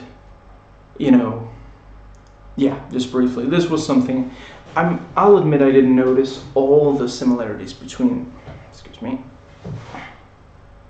issues with my back still. All the similarities between this and Unbreakable, but this was one I noticed. Both of them has the protagonist involved in a situation where a child or a teenager points a gun at a close family member and the other tries to talk them down, in part saying, "I'm going to be very angry," or something similar. I really appreciate that this film is honest that a lot of rapists are close to the rape victim. The idea of a creepy guy who hides behind a bush and jumps out at you is much, much rarer, even though that's what a lot of people think of when they hear the word rapist. Or, again, maybe that is more of just in general in newer movies, that is, but when I think about the movies I watched in the 80s and 90s, it was so often this, creepy looking stranger, and yeah. Now, the therapist shows up at his place of work at night without telling anyone where she's going, and that is, again, a cliche, a trope. It's really annoying when they make such obviously bad decisions. But I do appreciate that she does the thing to make the door not lock all the way, and she writes down the name, so it's not completely, The one way to keep her away was to keep everything spotless, everything perfect. Now, we haven't actually seen the other two girls since Casey last saw them, or rather, a minute or two after she last saw them. Let's see. I've seen other people say that the other two girls don't act well and that they're stupid in one note. I don't really agree. The voice typing got it as the other two girls don't eat well, which I suppose does make sense. The voice typing doesn't always make sense. It's not quite botnik, but that would be awesome.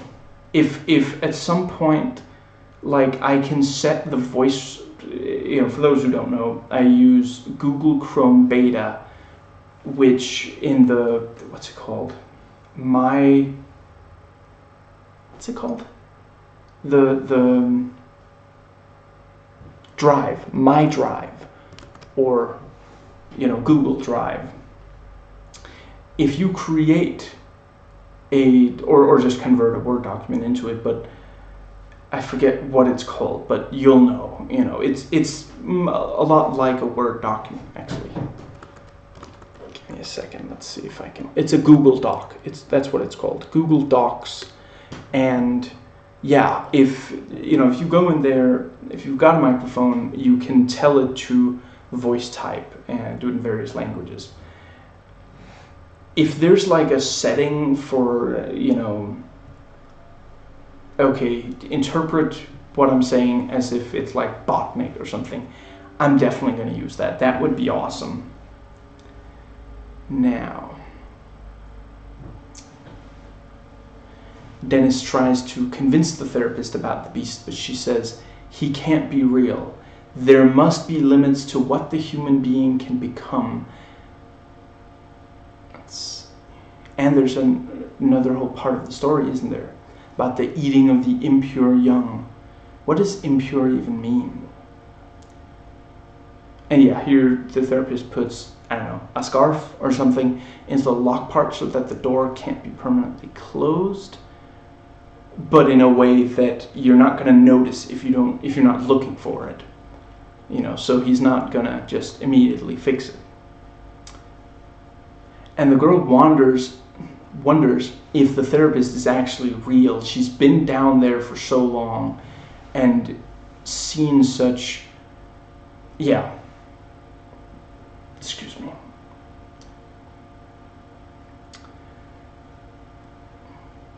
They will never reach their potential. They don't really matter. And now the therapist is certain that Dennis has gone too far, having seen the one girl locked up and hearing the voice of the other one. And yeah, I don't know. I still say she really shouldn't have. I guess I can kind of see how her character might be so certain that he's not quite dangerous, or at least not dangerous to her, or dangerous to other people. Yeah, it's still, frustrating writing. And Claire and Marcia are in two separate rooms, but they can hear each other, and now they try to find a way to get out. And we only realized they could hear each other when the therapist saw Claire and we heard Marcia. And that's again where I'm really glad I watched this on DVD, because when it's one of those where it has like for hard of hearing, and when a character that isn't on screen is talking, it'll put the name of the character before it, because I was confused when I didn't think they were that close to each other. Why wouldn't he keep them further apart so that they can't talk to each other? Which I guess also they haven't done all that time, but yeah. I really love the cut as Dennis lets Patricia take over when she buys flowers, and the various scenes of one altar letting another take over. One altar letting another altar take over for the other altar. Really great. I think 2 or 3 in the movie, and yeah.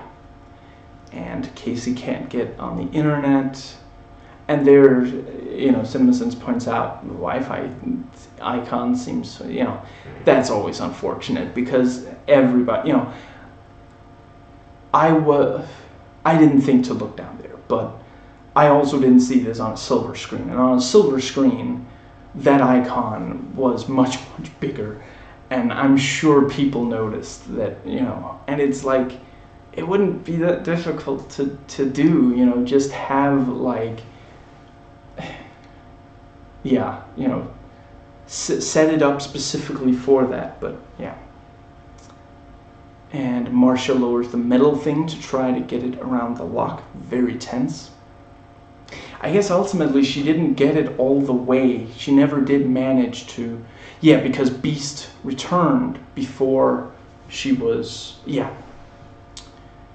And not being able to get on the internet, Casey looks at the various video files, which... That is true. If a teenage girl is on a computer and cannot get on the internet, she's going to start compulsively watching video files. And...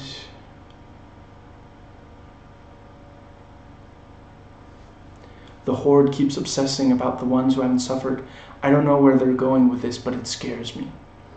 And an hour and 21 minutes in, and the Beast rises up in the train station, which is where he thought that it would be. And the... Let's see. I believe with end credits, the movie is an hour and 52 minutes. I think maybe 4 minutes less or something is, without end credits. I have to admit, I had not thought that, because this is around where in the movie Casey manages to get, she starts going down the tunnel and she meets the Beast and the whole thing. I really thought that was going to happen like 5 minutes before the movie ended or something, but yeah.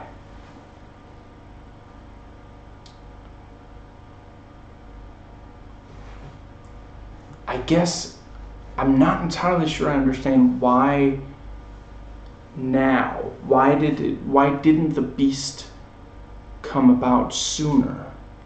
Was it maybe actually the idea that if the Beast came forth, he would get to eat those two girls? Maybe that's the idea. That he's been... Yeah, right, there were like... Were there supposed to be other kidnappings? There was like a TV thing of other kidnappings, I think, but yeah. Yeah, and maybe he's been fed before, but gradually, yeah. And maybe this is the first time that a character like Casey was among the kidnapped.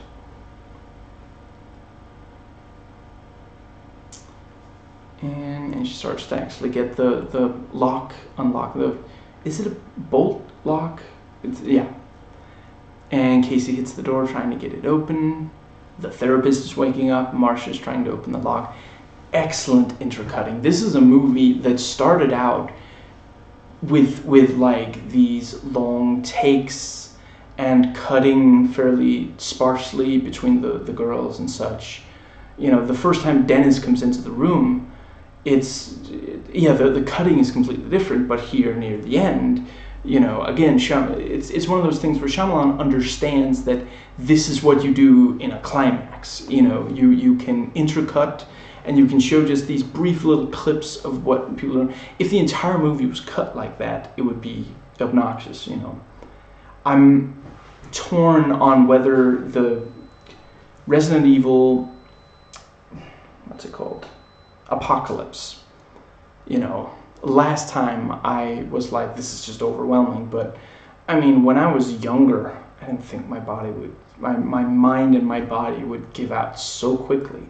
I'm in my early 30s, but when I watched that movie, when it was recent, around 2004, crap, it's not even 20 years. It's 15 years ago, that's all. Anyway, back then,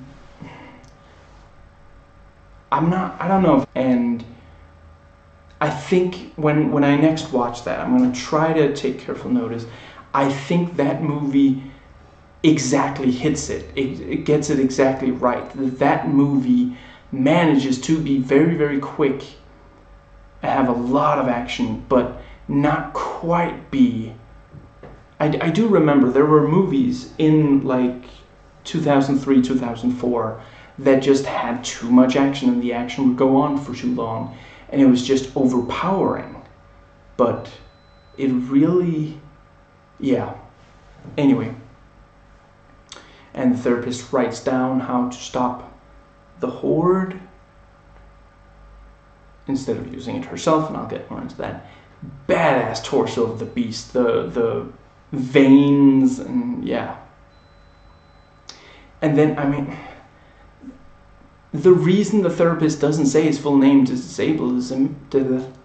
disable him is that she's frozen stiff. She didn't believe in the beast, and now she's seeing the beast. She tries to stab him, and the knife blade breaks off, like she stabbed the steel doors on the rhinoceros hide, I guess. You know, you look at her handwriting afterwards, it's clearly like very, very scared. I don't see why someone couldn't write something down that they couldn't say. I mean, she does start to say it. She says, like, Kevin, and then she just can't get the rest. I mean, yeah, she's you know, imagine if, like, suddenly the, you know, yeah, something happened that you genuinely thought, this is impossible. And this is a woman who, you know, she has this theory that a bunch of people don't, you know, very few people agree, you know, but at least, you know, that theory doesn't go completely crazy, and then you have this clearly supernatural thing. Yeah, it's actually the only time where she's genuinely, like, frozen.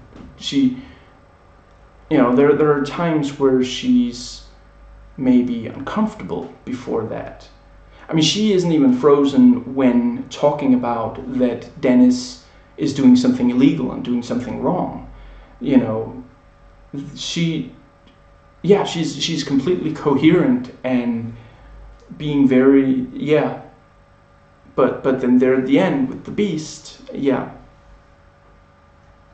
An hour and 25 minutes in, we see how strong the beast is. We've already seen how fast he is, and I think by this point we've seen him climb a flat surface. I forget if it's horizontal or vertical.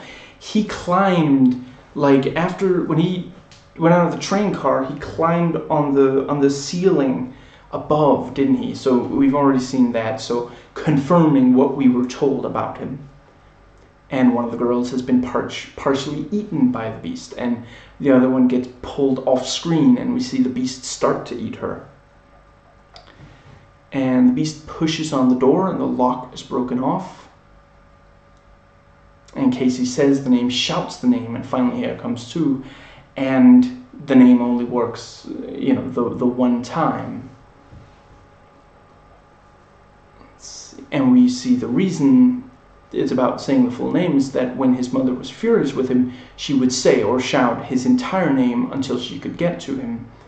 And, you know, yeah, some parents do say the full name to indicate that someone is in trouble.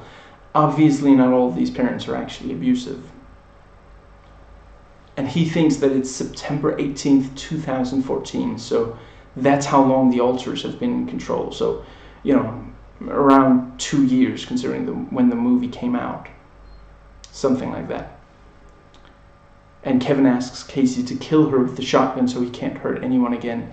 And then the various altars take over. Very creepy. And his acting truly is masterclass. It just, yeah, for like a few seconds, an altar will take over and try to talk her out of it. And I guess it's because other altars are like, they're not getting this, that altar is not getting results. Give me a chance, you know. And Casey gets the shotgun, but she has no shells and doesn't know where they are. The beast has shared with us a vision. 10 to 12 unworthy next time. The trailers of glass look like there might be that many. Certainly it's more than 3. So, yeah, you know, it's like, it's the cheerleaders. And I get, yeah, if he kidnaps the entire cheerleading squad, I don't know. I don't know how many people are in that, but do they go like on a bus by themselves maybe, and so he took over that bus, or did he spray the, you know, sleeping thing? Did he spray that in the I don't know, whatever. She gets the shells, but the beast catches her and starts biting her leg. And the beast approaches her through the tunnel as she aims the shotgun at him. And, he goes up on the ceiling and destroys the lights and gets closer. We are glorious. We will no longer be afraid. Only through pain can you achieve your greatness. The impure, the untouched, the unburned, the unclean. Those who have not been torn have no value in themselves and no place in this world. They are asleep. And she gets into the cage in order to put more space between them, slowing him down. Although I guess she doesn't know that he can bend steel, so she actually probably thinks that he won't be able to get in there, period. But yeah. She shot him 2 times and every bullet bounced off him. And he starts bending the bars of the cage, and the human blood of his victims dripping from his teeth. But then he sees the scars and stops. You're different from the rest. Your heart is pure. Rejoice. The broken are the more evolved. Rejoice. And yeah, so the movie set in the same cinematic universe as Unbreakable is about those who have been broken and grown into it. This movie is. Mr. Glass is the opposite to David Dunn, but in some ways so is Beast.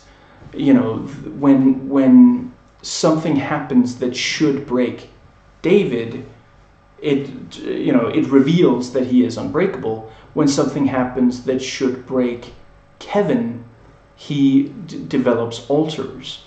So yeah, in general, and Glass may be physically breakable, but he's clearly incredibly intelligent, and he really, he's when we meet him in Unbreakable, he's gone his entire life with very little positive reinforcement experiences. Almost everything is, yeah. So that's yeah. So yeah, all three,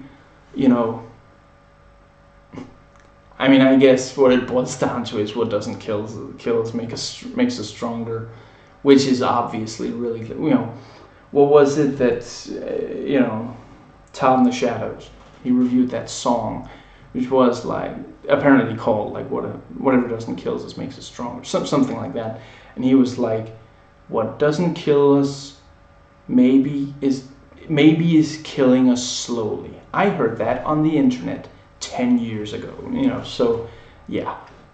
But with that said, it is still a cool idea. Basically, when things happen that should destroy people in the Unbreakable universe, every so often, someone will, there will be something. Let's hypothetically say that Mr. Glass, that Elijah did not have the disorder. Let's say that he got into sports and he never broke a bone in his life. He probably wouldn't become Mr. Glass. He's not. So yeah, and then the yeah, so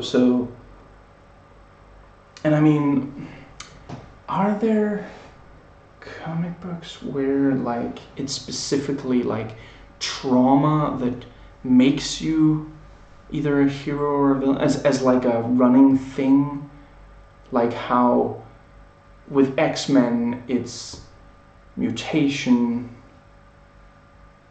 I guess you could say that in a way in the Unbreakable universe, it's almost like the stuff that should kill you or destroy you unlocks your mutation, maybe. Yeah. Now. And Casey sleeps overnight in the cage, and then a man finds her and takes her out. We see they were in a zoo area below maintenance. And we see Vince. I was wondering if we were going to. You know, the guy on the walkie-talkie. Or maybe he was mentioned. Maybe the guy on the walkie-talkie said, "Vince, is this you?" Actually, that might be it. And Kevin and his alters all have separate toothbrushes. We see that in the trailer for Glass as well. Now, great panning shots as the cops investigate the area where Kevin was living. And we're told Casey's uncle is there and, you know, ready to pick her up. And her face is like, you know, is being with him better or worse than being with Kevin and his alters? I mean, really, you know, she looks as scared as she's been of the alters at other points in the movie. And Dennis, Patricia, and Hedwig reflect on the situation after the beast. We trust in him. He can protect us. Look at what he can do. He'll make them believe us. And I think I'm going to go into that briefly here. Forgive me if I forget before this video is over, because I didn't note specifically about it later. Is my face really that red, or is that the light? Trick of the lighting. Anyway. Right. There's an alternate ending on the DVD, which, you know, M. Night talks about originally this was the ending. That was, and he put it different places, and eventually he realized it just isn't quite, you know, he didn't want to use it. And so you know, the thing with the mirror, that was something filmed fairly late. That wasn't the original ending at all. So, which I guess means they should have maybe called it the original ending, but alternate, you know, besides it has the word alter in it, so it fits with the movie. So anyway, yes, originally, you know, Dennis, we can tell because he's got the cloth, he's sitting on the cloth, he's looking at a high school, and he's basically just going, you know, we're gonna, yeah, I forget the exact, but it's very much this, it's that there it is very one note, and I'm glad that he changed it, because I think he says that, you know, basically he wanted it to be that the ending should be about how there should be some more dimension to how they feel about the beast, where instead of just, you know, the beast is gonna go and kill. So yeah, I guess, I mean, the idea with, yeah, you know, next time it's gonna be 10 or 12, and in Glass it appears that he has a bunch. Maybe the idea is that if David doesn't stop him from killing all of them, he's going to be even more powerful, when already he is a match for David, more or less. So that's, yeah. I wish I could tell from the trailer if the scene where he's taken a lot of hostages, if that's like a little later into the movie, or if that happens before he's captured and put in the institution. Yeah.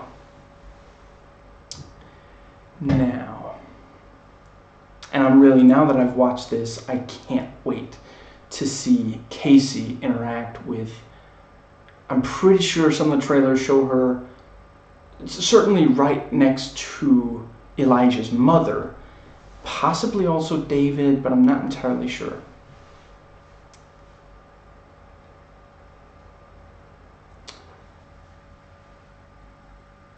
And, you know, the newscaster talking about how the 24th personality is a combination of the various animals at the zoo he worked in.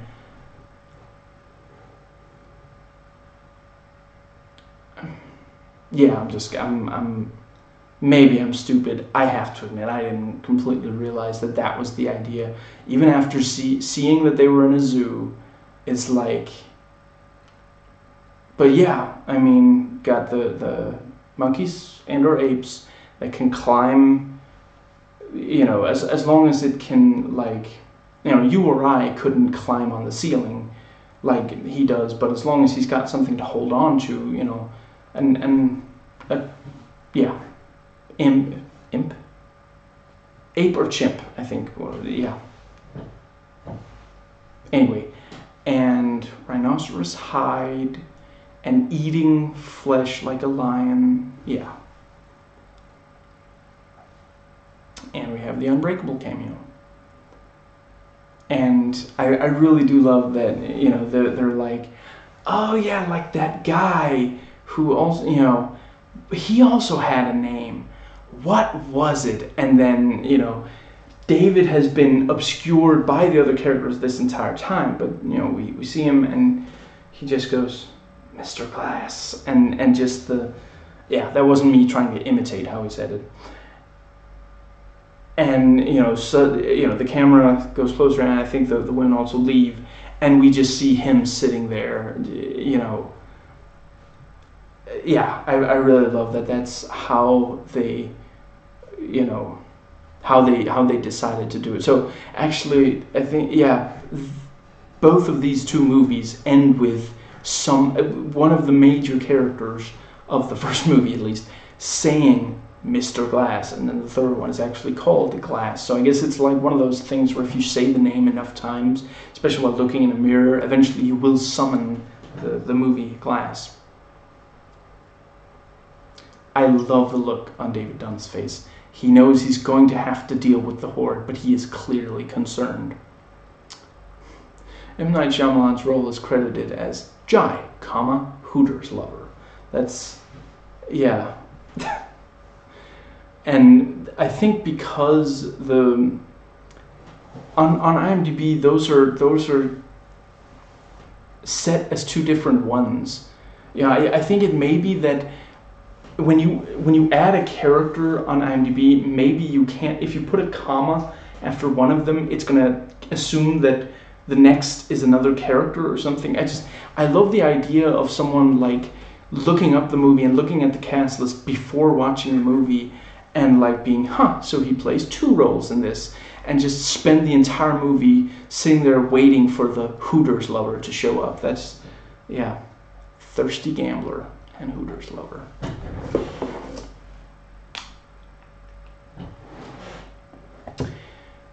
So that only took about 2 hours. Moving on. That was just about perfect. Notes taken before watching. Now, opioid. Opinions are divided on whether this should have had the brief cameo at the end that confirms that it's in the same universe as Unbreakable. I learned that this was in the same cinematic universe not long after this came out, and chose not to watch this until now so that it would be fresh in my mind for when it came out, for when Glass came out. I also didn't want to watch it after it already premiered, although I'm not sure that many days passed between its premiere and me hearing that it's in the same cinematic universe. Now that I have watched the entire film, my opinion on whether it's a good idea or a bad idea. As an example, the abridged script points out, we've had all this backstory with, emotional abuse leading to this, excuse me, that, the first we know about is Casey's, which, I mean, she's not really a hero or a villain, although, I mean, maybe not a main hero, but a sidekick type almost. The one who's impervious to the one who's incredibly good at adapting to situations. Yeah, actually. That is, so but I can imagine that she might be able to help help give Dunn and maybe Elijah's mother better understanding of Kevin and his alters. Anyway, let's see.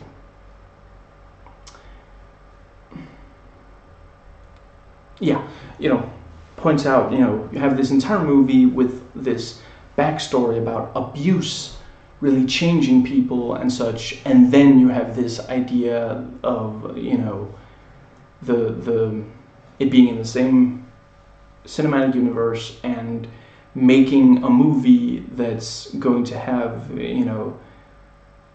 David Dunn versus the Horde. I wonder if they're going to give him a name in that one. The Rod Hilson in his bridge script, I think Securitor or something as an obvious joke name, because security. Yeah, Mr. Security, Captain Security. I don't know. I also want to say I'm glad that the kids called him Mr. Glass rather than like Glass Man or Captain Glass or something, because that really would have been a lot less compelling if it would have been very difficult to take seriously if he there at the end said, they called me Captain Glass. Right, so I mean, one obvious thing is that this is a psychological, it's a horror movie with a lot of psychological horror that deals with what trauma does to people. And Unbreakable, I mean, at the end of the day, the idea that he is unbreakable is brought up immediately. The first scene ends with the train crash. Very few minutes into the movie, we know that he was in a train that crashed, and then we're told, you haven't got a scratch on you. And then the rest of the movie is him sort of trying to accept that and trying to figure out what does it mean, once he realizes it's true, what to make of it. And I mean, they're very different movies, and Unbreakable does have, you have the father-son relationship, you have the husband-wife going through a difficult time relationship, and I mean, the Elijah is very compelling as well, and for most of the movie, you don't think of him as evil, maybe obsessive, but he seems to have his heart in the right place. He seems to want to help, to basically David is in a very confusing situation, and he's trying to help him figure it out. So should they be in the same cinematic universe, and should that have been revealed at the end of this movie rather than essentially you could have made the movie Glass without revealing. It's not as though this scene is necessary to it. It confirmed for people that they were in the same universe, which I'll get into some of the in the next section. I'll get into some. The IMDb trivia lists some things that are indications that they are in the same universe, that are some of which are before the cameo ending.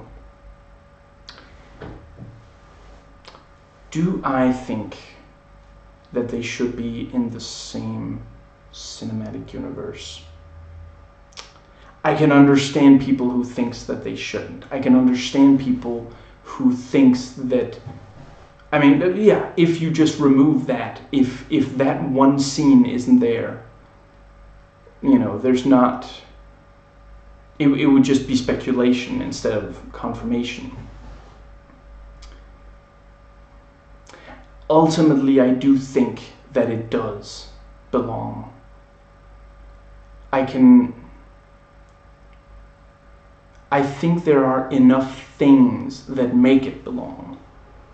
At the end of the day, this entire movie, yes, it's about abuse and what that does to people, but a big part of the movie is the fascination with DID. And at the end,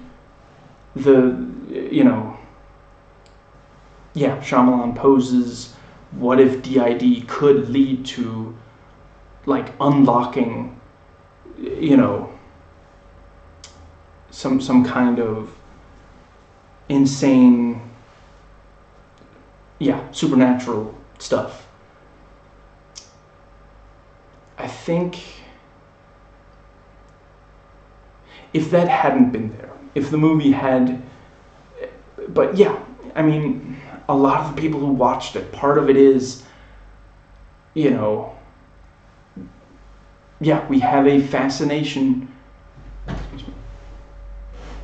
We have a fascination with, for example, you know, mental disorders. There are a lot of, you know, these movies that are about DID have these, yeah, people flock to these movies. Again, Psycho, you know, the movie Psycho is specifically about DID, and I mean, the movie is amazing, even if, let's hypothetically say that there at the end, there hadn't been that twist. It would still be an amazing movie, but part of people's fascination with the movie is the DID twist. And, you know,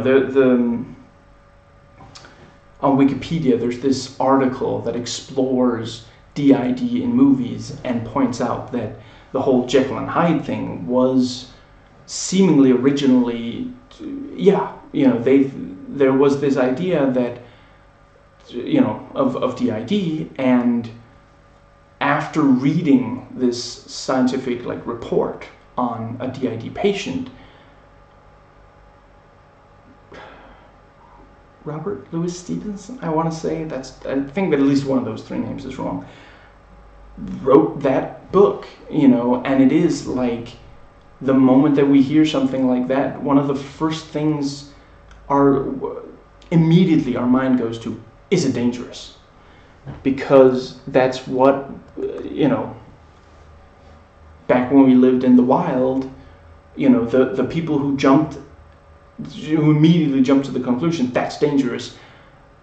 You know, every time they thought that they sensed someone, you know, something living around, immediately just ran for it as if it were a predator. You know, yeah, sure, the ones that took it a little calmer, they maybe, you know, got a good laugh at their expense. At all the times it wasn't, but then when it was, who's laughing now? You know, then you're being eaten because you didn't respond to this input in the specific way. So, and that's all well and good when just fiction, but there are real people who have this, you know, diagnosis is the term I'm going to use, and yeah, I don't think, at least not right now, possibly later in this video. Again, next section, I believe.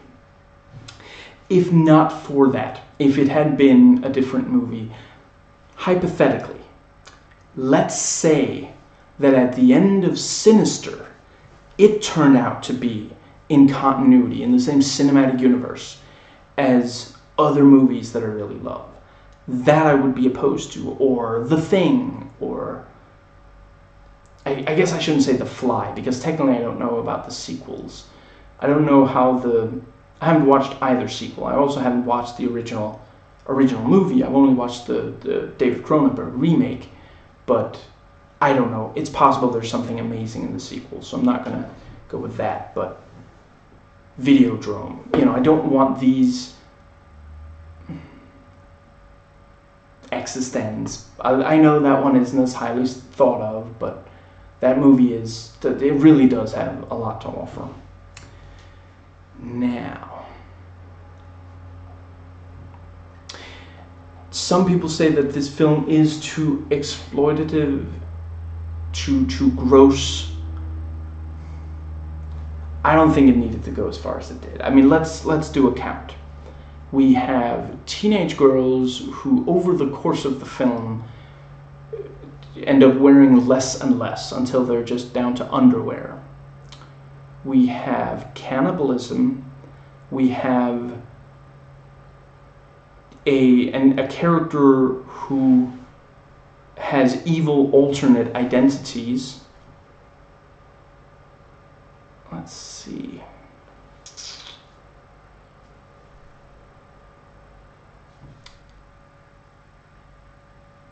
I think those are all of them. Oh!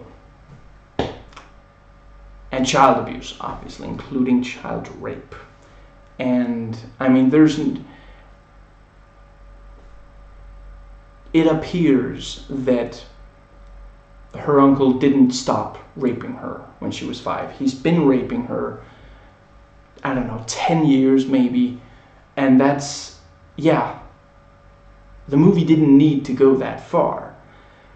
Uncle John, it wouldn't have been difficult for the movie to have, for Casey to basically be like Dennis, except not an alternate personality. You know, if, let's say that instead of her uncle, it was her father, and her father would abuse her when she was, if like, yeah, and if not everything was spotless and perfect, you know.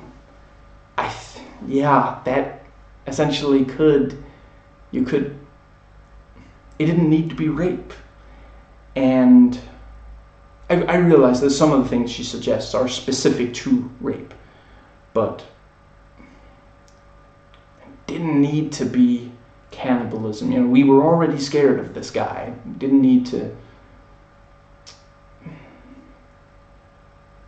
I don't know. I mean, I guess ultimately, I mean, that is basically the way horror is today, isn't it? Or at least it certainly seems to be the way Blumhouse does horror. And again, I want to make it clear, you know, I don't love Sinister 2. I love things about it, but I love Sinister, I love this, and I love The Strangers 2.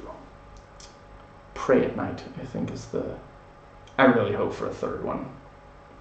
But I realize we might not get one, but yeah, I mean, it's so there is, it can still be frustrating, even if it is common, but yeah, I mean, if you removed some of those exploitative traits, maybe not a lot of people would have gone to see the movie. Yeah. I will say it could definitely have been worse. I've seen worse.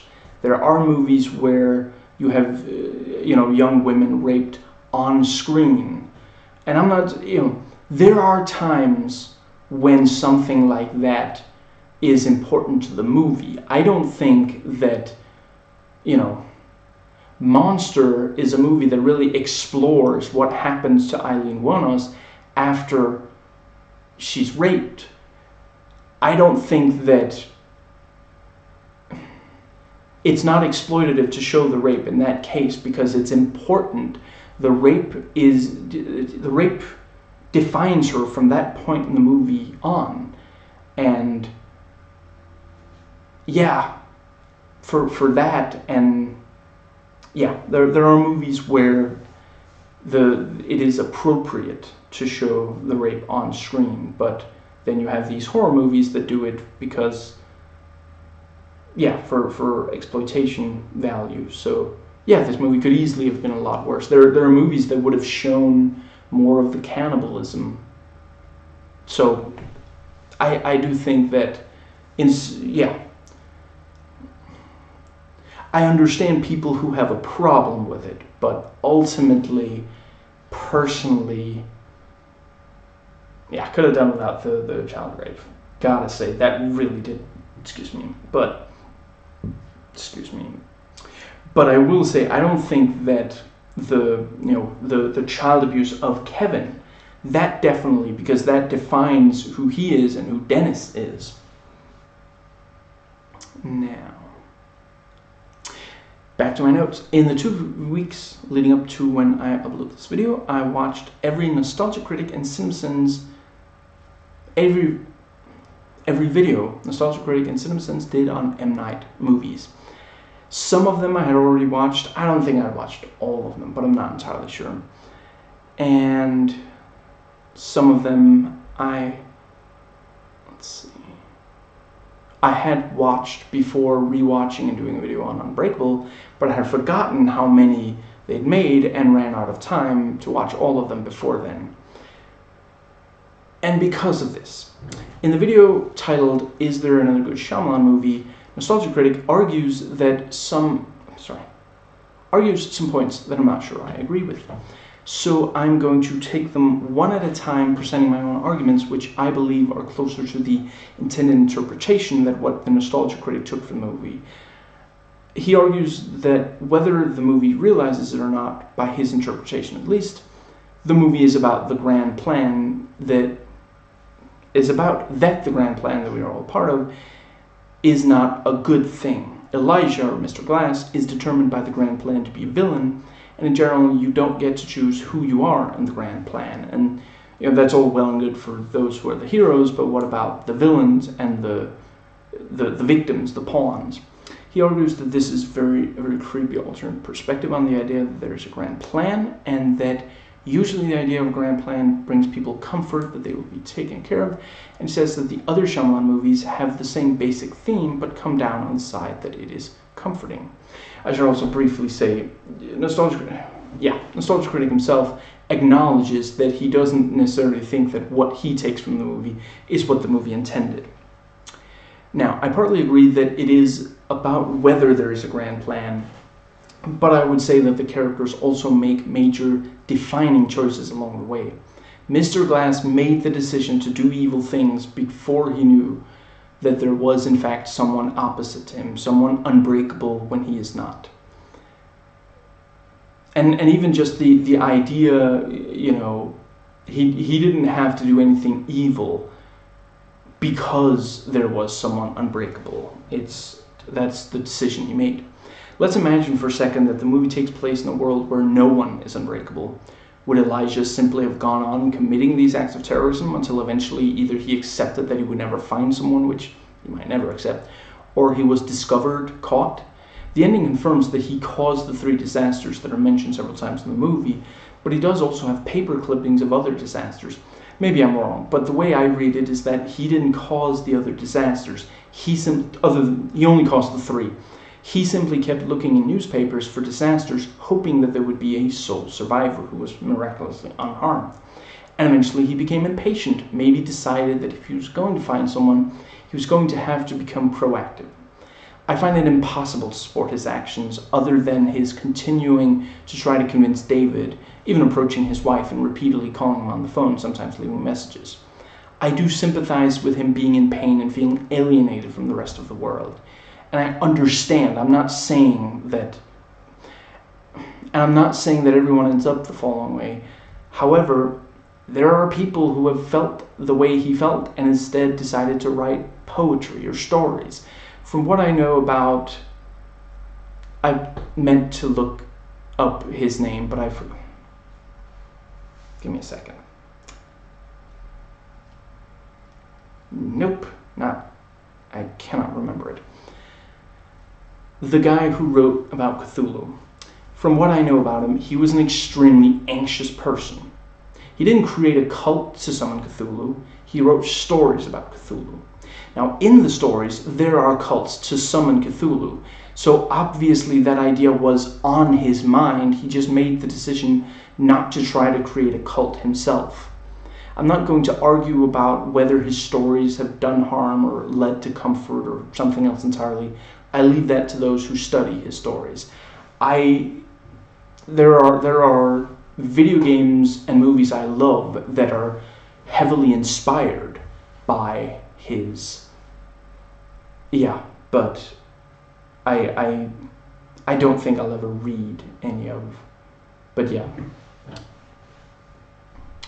Committing terrorism is never excusable. It is never the right course of action. I suppose an argument could be made that the one exception is if you're living in a dictatorship and the only effective way you have of combating the dictatorship is destroying property. Although I would still argue that the moment that you hurt or kill anyone, you've lost the moral high ground.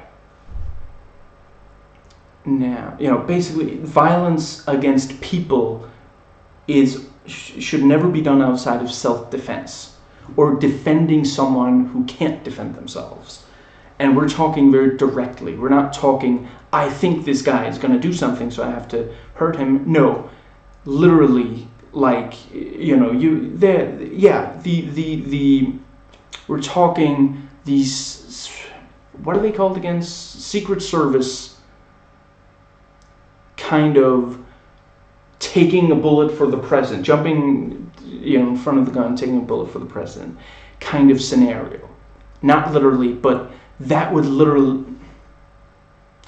basically be the, I'm not saying it needs to have a gun, but I am talking about if the person that they're going to hurt isn't, if you're not 100% certain that they're going to hurt, if you just think that they might hurt someone, maybe alert the authorities, maybe they should see a psychiatrist or something, but you don't use violence against someone just because you think they might do. Anyway, back to Mr. Glass. His condition did not force him to hurt anyone. He made that choice. I do want to say about the ending, he mentions that kids call him Mr. Glass 3 times in the movie, unless I miscounted. First as a child explaining why he doesn't want to go out and play with the other children, then, as an adult, when the doctor is going over all his broken bones after he confirmed about the appearance of the gun, and finally in that closing scene when he realized who he is because the kids called him Mr. Glass. The second time he mentions it, it tells the audience that he hasn't let go of the other kids calling him that, or at least he hasn't let go. You can tell from the look on his face, he hasn't let that go. It stands to reason that no child has directly called him that for quite some time. He's been an adult for decades and would likely not choose to socialize with kids who called him that now that he has more of a choice of who to socialize with, which is one of the... If you're a kid or a teenager and you're watching this video, I don't want to say it gets better because there's a chance that when you're no longer a child or a teenager, that things can be better than they are now, because you're not going to be forced to socialize with, or at least it's in a different way, and people aren't going to be telling you what to eat, what to wear, what to think, how to talk, what to say, where to be. I don't have issues. And in the closing scene, it becomes completely clear, not only does that name still haunt him, he has chosen to make it his identity. His alter ego is an appropriate way to put it. He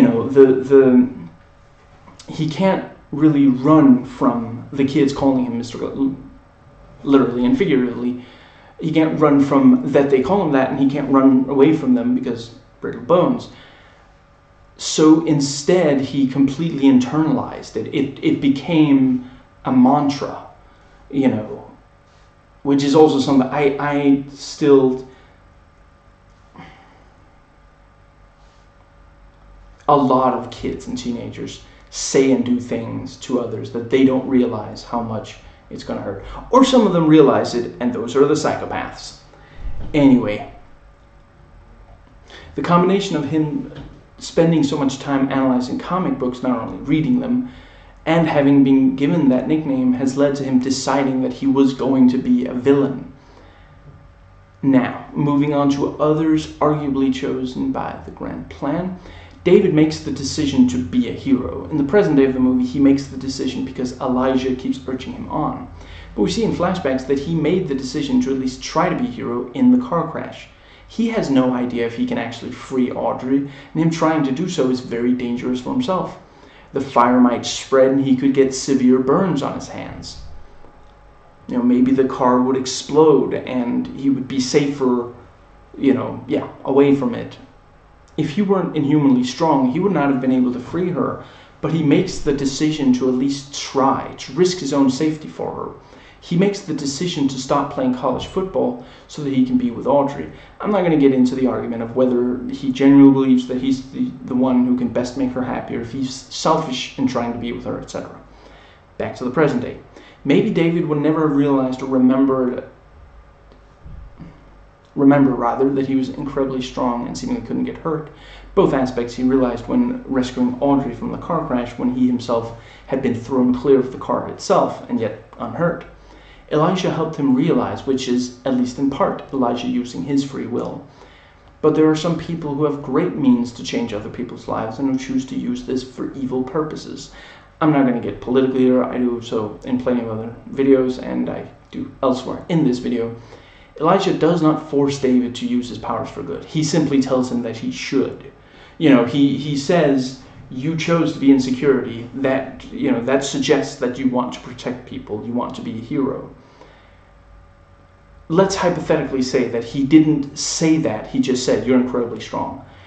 Maybe David wouldn't have made the decision to go and try to be a vigilante, try to, stop people who hurt others. I sincerely doubt that the David Dunn we spend the movie getting to know is someone who would use it for evil purposes. Let's see.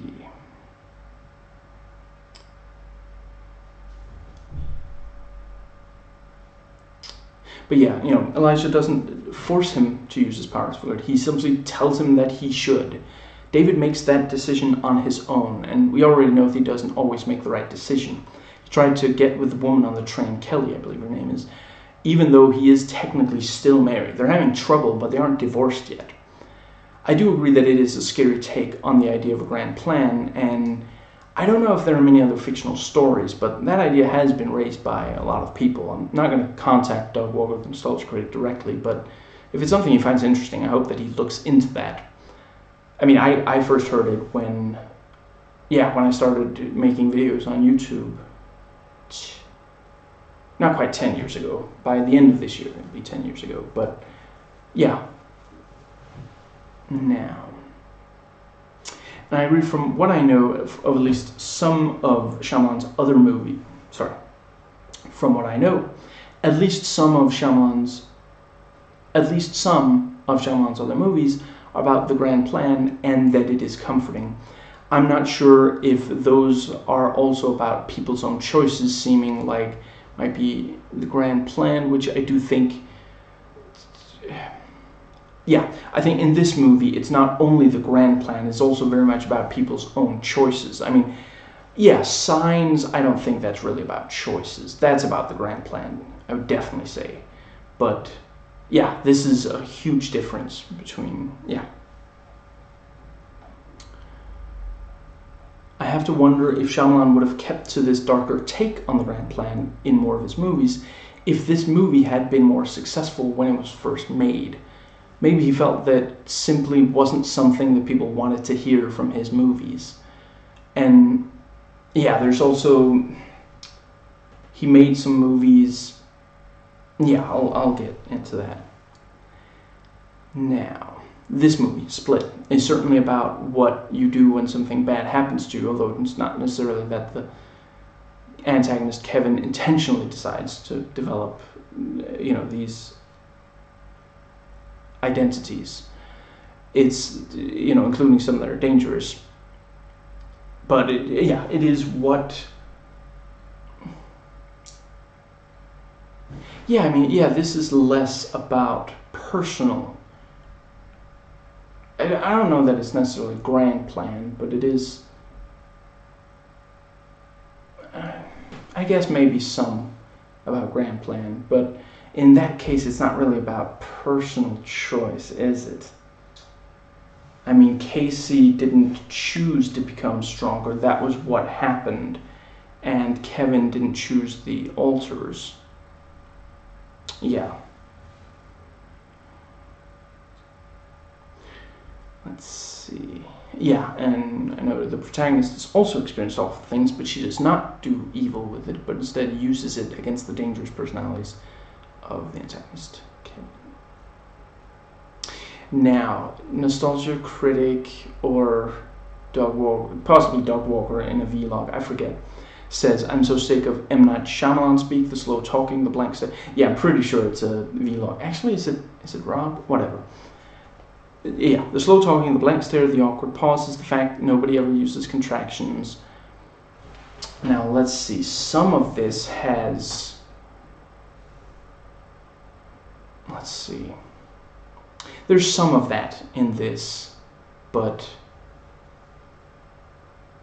Yeah, some of the characters don't talk slowly. And... blank stare... and the awkward pause. Yeah, some, but I don't think it's as bad as Signs, for example. And I'd definitely say Unbreakable does those things much more than this does. Let's see.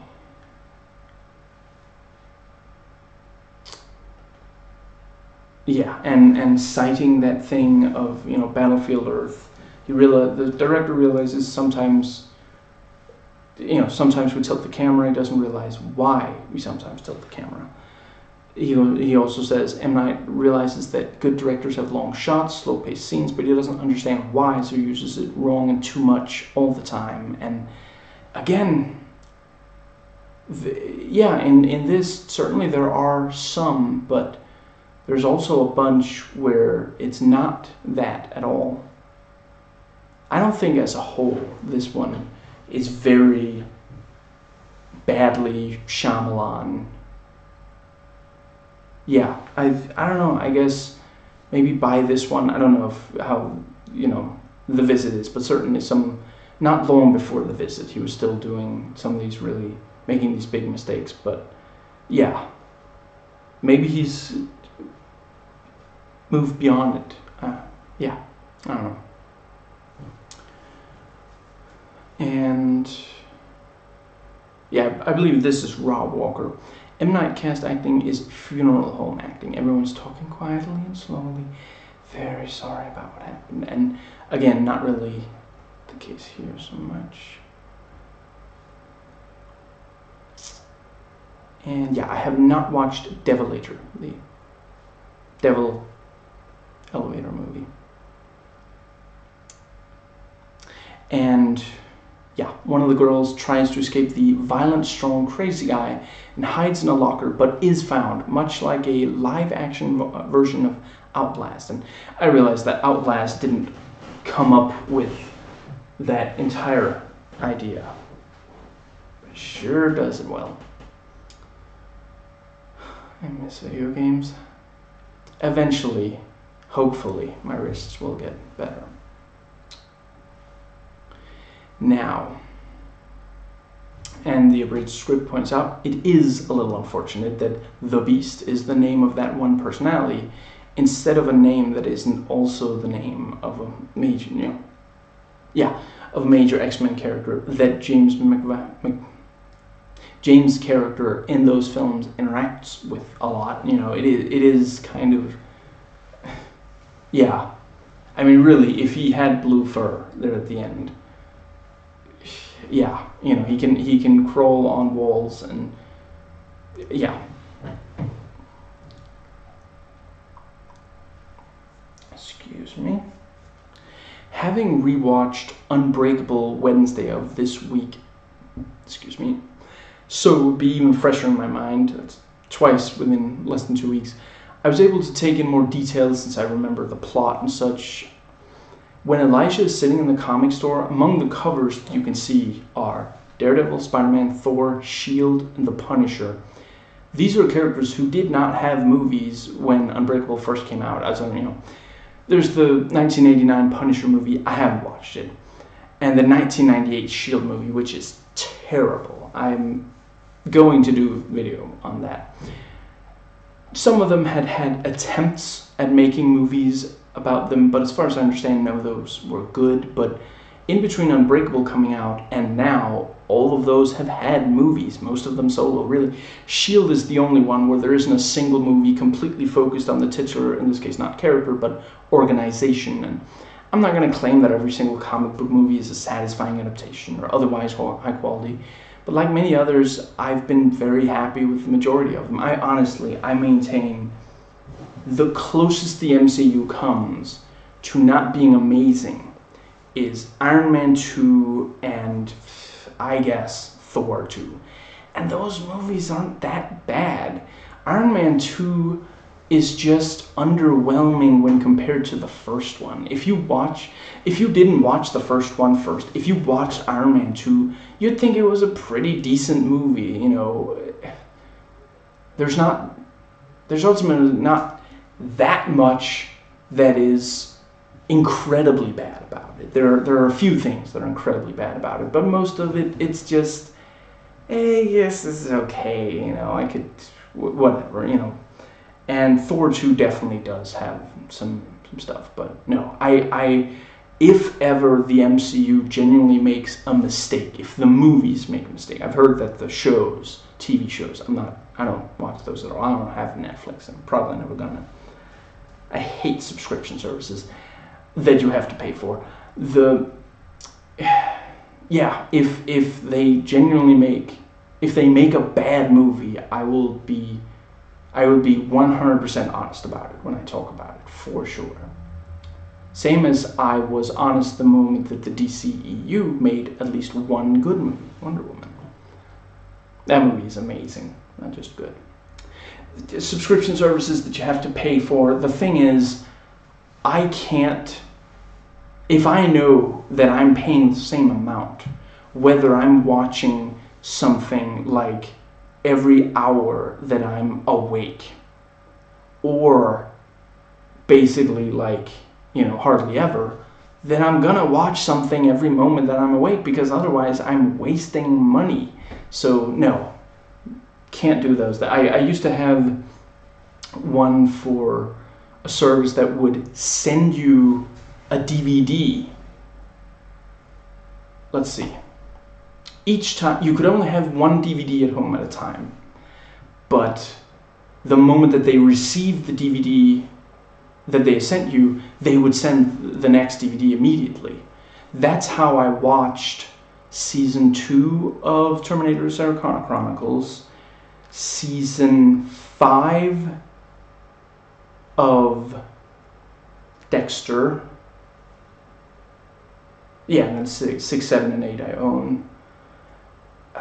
Let's see, is that it? And a couple of movies. I think that's how I watched both Crank movies originally, but now I have copies. I'm gonna do more videos on them. But that was because the moment that I received it in the mail, the moment it hit my mailbox, I would watch it immediately and then go and send it back immediately, so that within within the time that it was, let's see, I think there was like, basically I think it took maybe 2 or 3 days for the sending back and forth always. So, there'd be a couple of days where I didn't have any DVD in hand, but the moment I got one, watched it immediately, sent it back immediately, and in the short time that I had that, and some of it was a free trial because I refuse to, when someone offers me a free trial, I'm like, thanks, and then the moment the trial is over, I stop that subscription or whatever it is. But yeah, I spent almost no money on that, and I got my money's worth. And if I had spent more money on it, I could have been sent more DVDs at the same time, or at least had more DVDs at the same time. Yeah, something. I don't remember. I don't even think they exist anymore. I think they ended up merging with Netflix, actually. And I don't even know if anyone does. They probably don't do, But yeah, I mean, Blockbuster do a website where you just stream and you pay for each individual movie. I mean, I intended to use that, but then I ended up realizing that I might as well just, yeah, basically I would get something from the library, and then it would be like, well, if the library copy is really messed up, I can, shell out for the Blockbuster version and watch the rest of the movie on Blockbuster's site. But yeah, excuse me. But no, I don't understand how anyone has the nerves for something like Netflix. How you keep from watching, and before you say, well, what about TV packages? Back when I had a TV package, pretty much the same thing, but there the big thing was, well, it'll just be like, it'll be shows, it'll be The Simpsons, NCIS, even though I never actually liked that show. I can't stand its politics.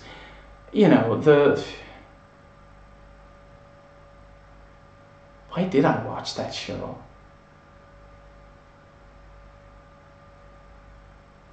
I'll get back to you on that if I ever realize the stuff like that. And yeah, the TV was just constantly on, even while I was doing other things. So that's also something I really am not going to get back to. Anyway.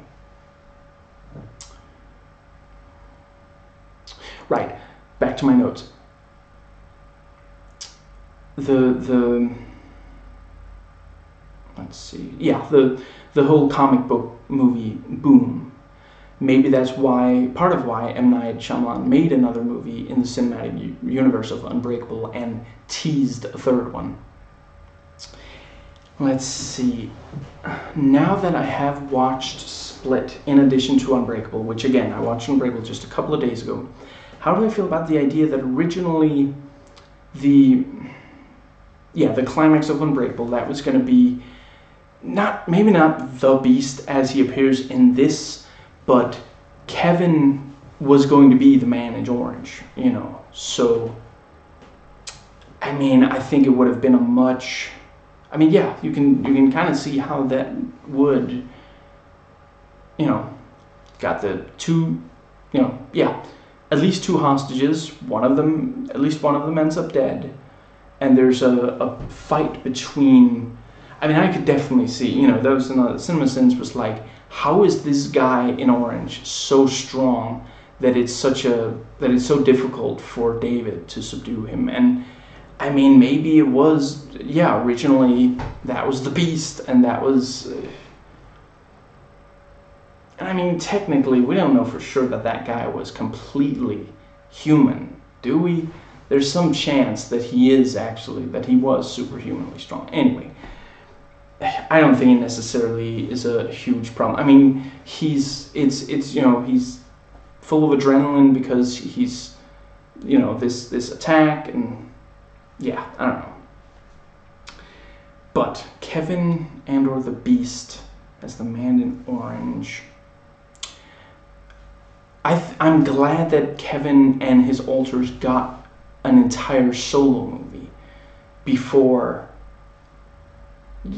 overlap with David. But I could see how, if Unbreakable, if you cut, half of the scenes of David like realizing how strong he is and such, those scenes could have been, honestly, you almost could have just had simultaneously the parts of Split. In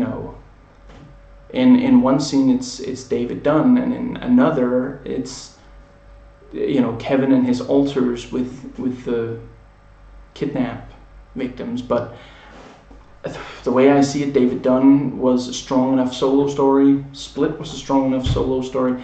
I will say I do feel a little bit like with Unbreakable, this thing of, it feels a little incomplete. I wish that it would keep going or get a little bigger near the end than it does. But yeah, that is ultimately, in both movies end with kind of a showdown, but not really one that is completely...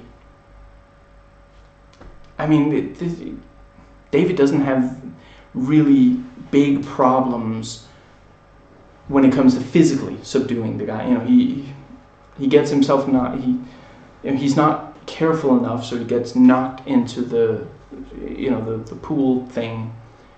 But, and, here in Split, ultimately, yeah, if instead of Casey that had been David, there'd be a fight. Instead, mostly a chase, and then briefly she tries to shoot him, and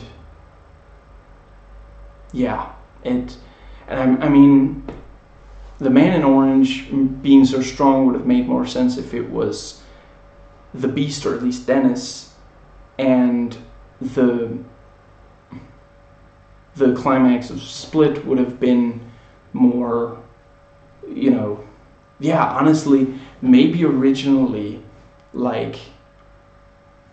the climax of Split was more or less the climax of Unbreakable. And you have David. Yeah, maybe David is running down the end of this tunnel, and he gets to the cage, and that's where the kidnapped girls are, and he starts to bend the bars to get them out, and then he hears something, and he looks over, and maybe the Beast has already destroyed the lights, and he slowly comes closer, and then they have a fight. Both movies' climaxes would be more compelling if they had the other character in them. But yeah. Now, I'm kind of glad that he, whether or not he had waited doesn't. If he had made this movie 10 years ago, it would have been a very different movie. But I would have been perfectly happy with it. Yeah, let's say that the Unbreakable cinematic universe took off as the, Marvel cinematic universe was taking off. That would have been perfectly fine. But, the fact that he... Yeah, I'm glad that both characters got their own entire movie. Now, yes, I still have not watched The Sixth Sense, but from other movies, Haley Joel Osment, through no fault of his own, could be annoying, which I honestly didn't feel about the kid from Unbreakable, Spencer Treat Clark. I'm afraid I don't really remember what he's like in Gladiator, Arlington Road, Mystic River, and then since then he's been in some horror movies that I haven't watched, some of which I've heard are really bad, but he is apparently in Glass. He is on the cast list for Glass, so I'm really excited to see what, I don't know. I probably shouldn't get myself too worked up. It's possible it's just a cameo, but I think there are interesting things they could do with this character. Now, right, and here I made some notes about the DVD special features.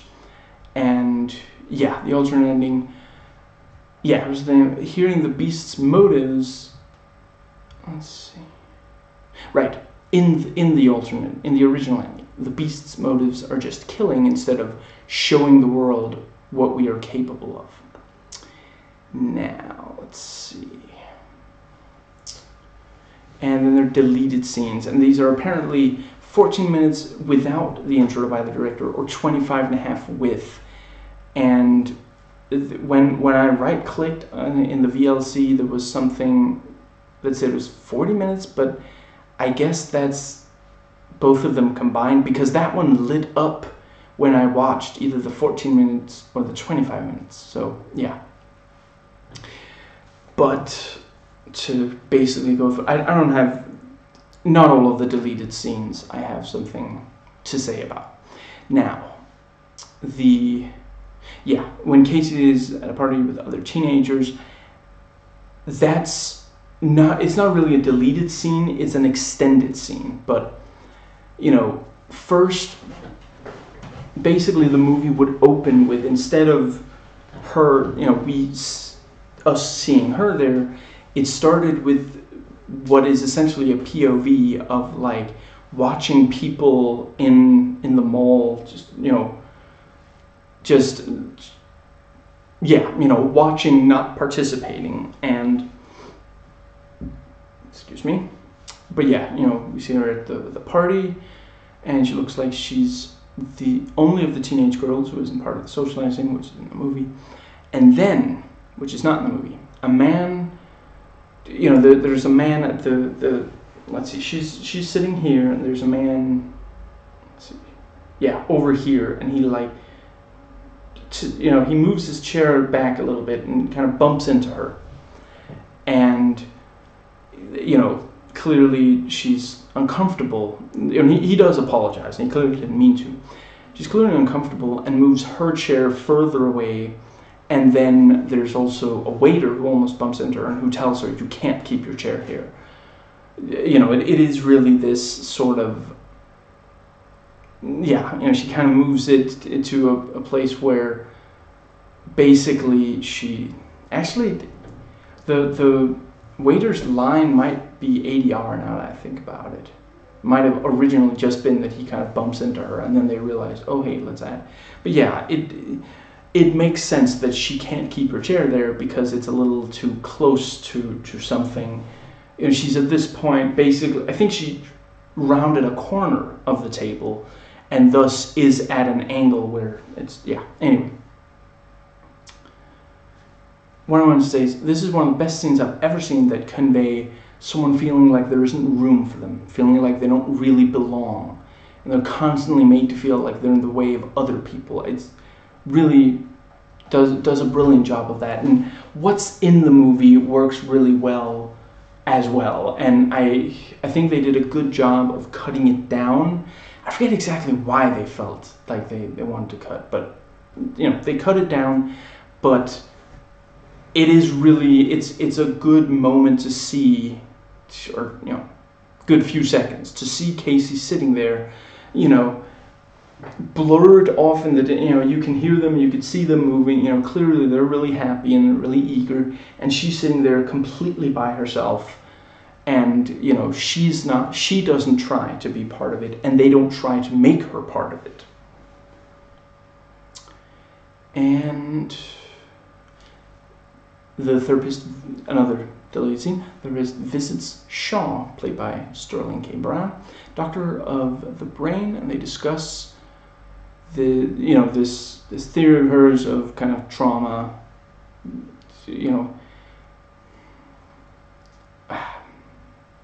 of it leading to true changes and such.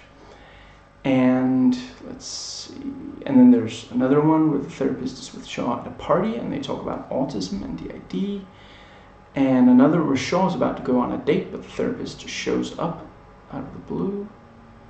And and those were the three with Shaw, and I wish he was in the movie. I like him a lot. I like Sterling K. Brown in Black Panther, I like him in The Predator, and I like him in this. Hopefully there's more overlap, because he's been in other stuff, but not stuff that I've watched. But yeah, it really is a...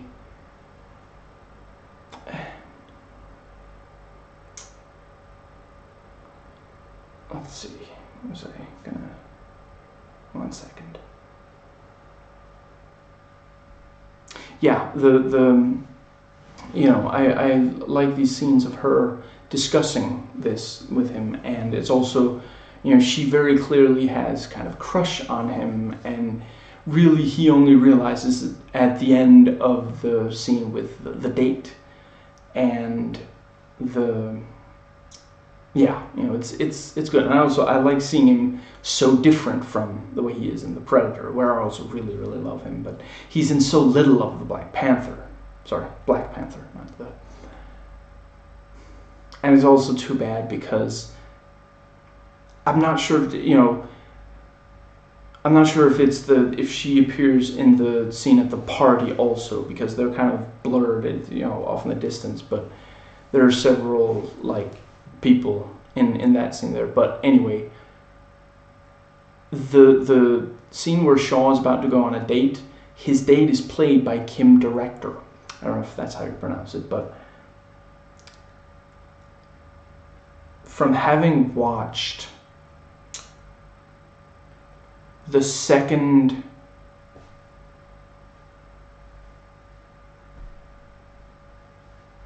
what's it called again? It's called Book of Shed. Blair Witch, the second Blair Witch Project movie. And Inside Man. I really like her in stuff. I might have seen her in some other stuff as well, but she's so much fun in both of those movies. I really, really like. I'm not going to claim that Blair Witch 2 is a good movie, but it's fairly fun. But she's a really good part of that movie and of Inside Man. Now, and then there's a lead scene of three girls trying to figure out what's going on before first meeting Patricia.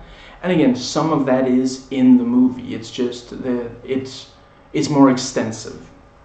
Yeah, several of these really are just extended scenes. And Patricia talking about meat and feeding animals. I think this might be the one where Casey tries to trick Patricia. And there's one called Casey Tells Her Dad, but the part of the DVD was too scratched for me to watch.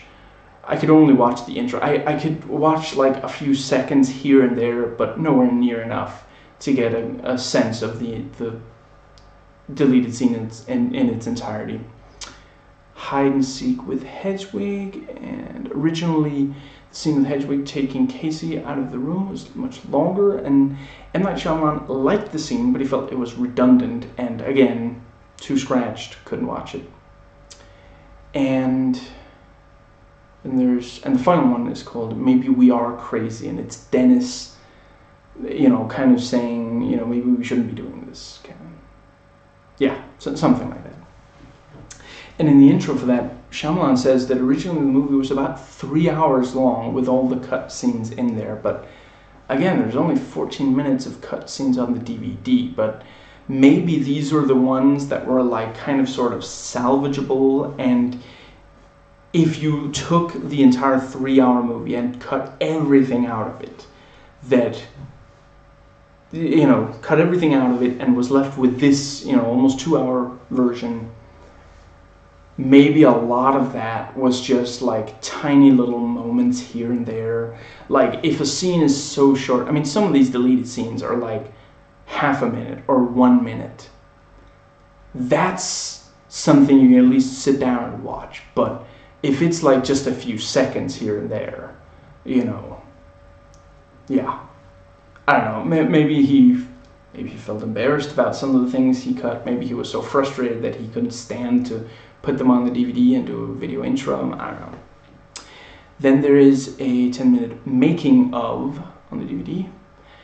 And M. Night Shyamalan explains that the first movies he made, he didn't have a child yet, or at least the child was so young that he wasn't. Those movies are based on things he was thinking of at that time. Then he had kids, and as those kids were growing up, he made some movies that were child-oriented because he was focused on what is good for my kids. And I mean, that kind of explains both Lady in the Water and The Last Airbender. Not necessarily the movies as a whole, but why he decided to make movies like this. Because there are a lot of his touches in those movies, but ultimately, I'm not going to say anything about The Last Airbender show. I haven't watched it. I almost never watch animated stuff, especially anime. I have no personal problem with it. It's just not for me. I don't, let's see.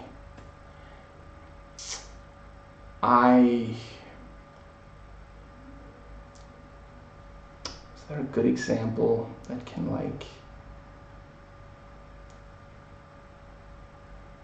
Nah, I guess not.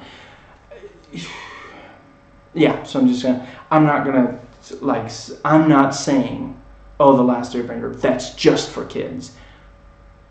But, always dangerous way to continue a sentence. That show was something that children could watch. comparatively, you couldn't, like this movie, you couldn't show to a child. Probably shouldn't, at least. Theoretically, you could, but you could try. No, you can't try. No, well, sorry. I gotta rewatch that set of sketches. Dan Gurevich, one of the funniest people at College Humor. Anyway, back when he was there, back when he appeared in videos, at least. I don't know if he's writing. Anyway, I mean, he was in one that wasn't that long ago. The one where he, like the Tinder picture, profile picture day or something like that. Anyway, right. So that show was made in part with the idea that children would be able to watch it. That doesn't mean that it's not complex and intelligent, but children would be able to watch it, and so obviously the movie also, ideally children would be able to watch it without, So, yeah, that explains those couple, and, now, yeah, by the time he made this movie, his children were grown adults, and so he returned to what he was thinking of when working on Unbreakable, and these kinds of ideas. DID has apparently fascinated him since he was, for many, many years. Did it say since he was a child? Or just, for many, many years. And he wanted to do a movie about DID for many, many years. But once he had kids, it's like, how am I going to make a movie about this condition, this diagnosis, and make it for kids? That's not going to, no. Now.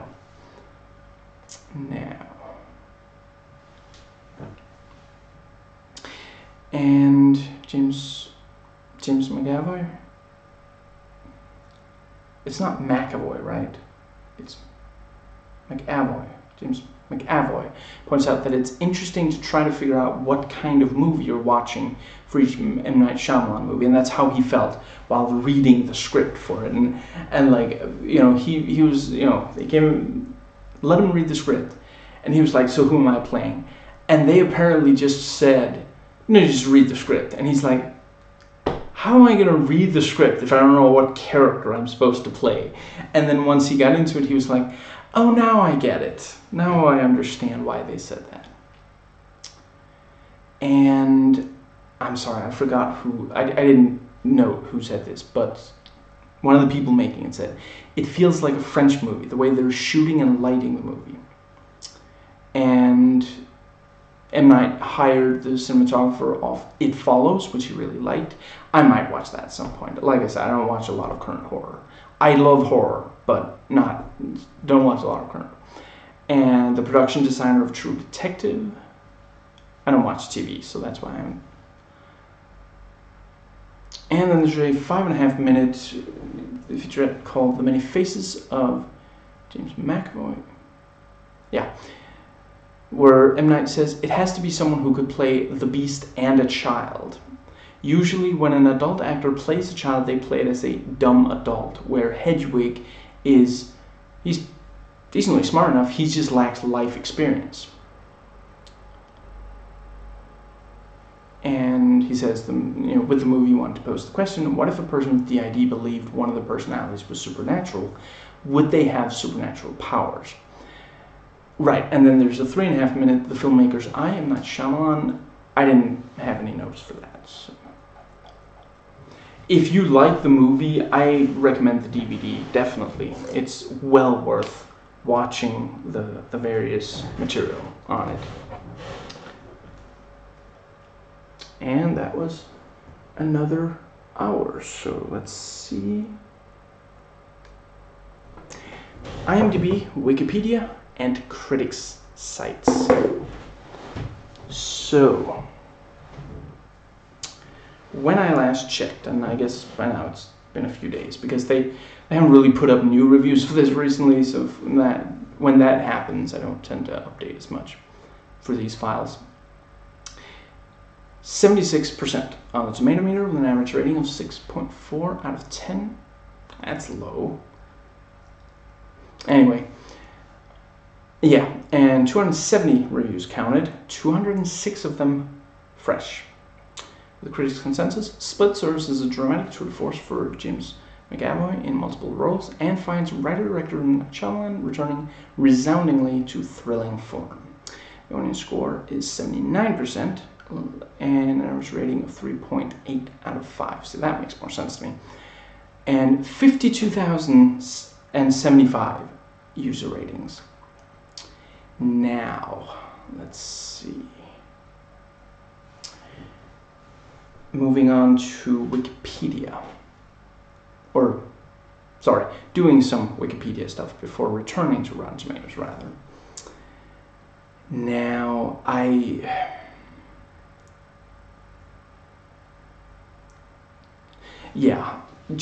not gonna go into all of this. You know, it's on Wikipedia, on the Wikipedia page for Split under controversy. What I'm just briefly gonna go into is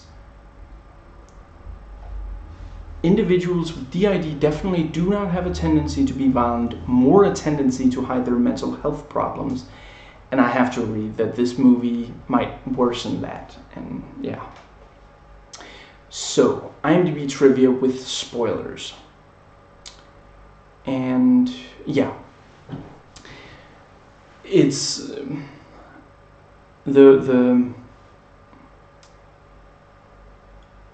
it seems as though Kevin, a young Kevin Wendell Crumb and his abusive mother are briefly seen in Unbreakable. The scene at the stadium where Dave Dunn brushes past, a mother and a young child.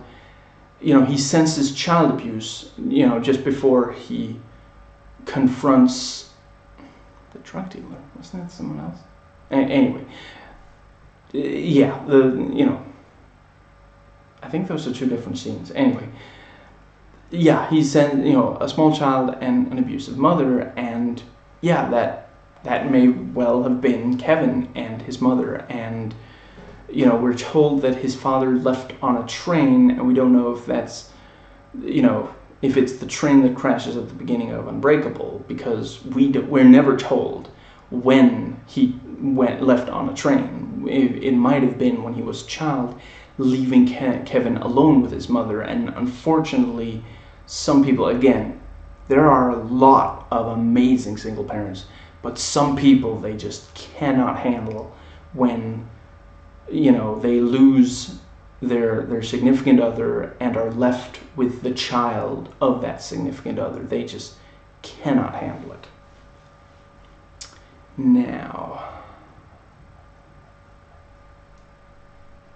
let's see. On Twitter, on April 26th, 2017, M. Night Shyamalan announced the third Unbreakable film, titled Glass, with Bruce Willis, Samuel L. Jackson, James McAvoy, and Anya Taylor-Joy reprising their respective roles. I am very excited about what Casey's... I already knew about, there's this guy with split personalities, and one of the personalities is Beast, where he's like really strong, can crawl, climb walls and such. And I was like, that's going to be cool to see David Dunn fight. But now, having watched the movie, Casey is also a really, really compelling character, and I can't wait to see what she, in the trailer, in one of the trailers for Glass, she's like in front of one of the personalities of Kevin. I believe in the room specifically for him, with all the lights that can flash to change the personalities. And now I can't help but wonder what that, that seems like she wants to try to help him, having, now knowing that he does, several of the personalities really aren't, now that she no longer, any positive, like, anything positive she does towards any of his personalities when she was, a kidnap victim in Split, you could argue that it's Stockholm Syndrome, though I don't think enough time has passed for that to technically be Stockholm Syndrome. Or more likely, it's her trying to get away, but her in that room, that seems like she's choosing to go see him out of her own will. And yeah, I'm interested in what that is. Glass has to answer what about her and her uncle, right? Because, at this point, she almost shot a grown man. So might she try again to shoot her uncle, or might she in some other way? Because that really is the thing, we don't know if she returns to her uncle there, or if she could try to say, she's got all these scars on her body. If she says, my uncle is abusing me, that could, I'm really interested in what they do with Casey. That's going to be really interesting. M. Night Shyamalan originally wrote the Kevin character for Unbreakable, but decided to use him in a separate film 15 years later. In Kevin's final scene, as the camera tilts up the stairs, the music playing is the beginning of the theme to Unbreakable, Visions. As the scene switches to the diner, where Bruce Willis makes an uncredited appearance as Dave's Dunn, the iconic theme of his character from that movie is heard. Not only does this movie reveal that Unbreakable and Split occur in the same cinematic universe, it also hints that Kevin may not just be a madman. If David Dunn is considered to be a real-life superhero, this would make Kevin transforming into the Beast a supervillain, and that is really, really cool. And that's, again, something where I'm really glad that they each got their own movie, and that you didn't know from the start that this movie was set in the same cinematic universe.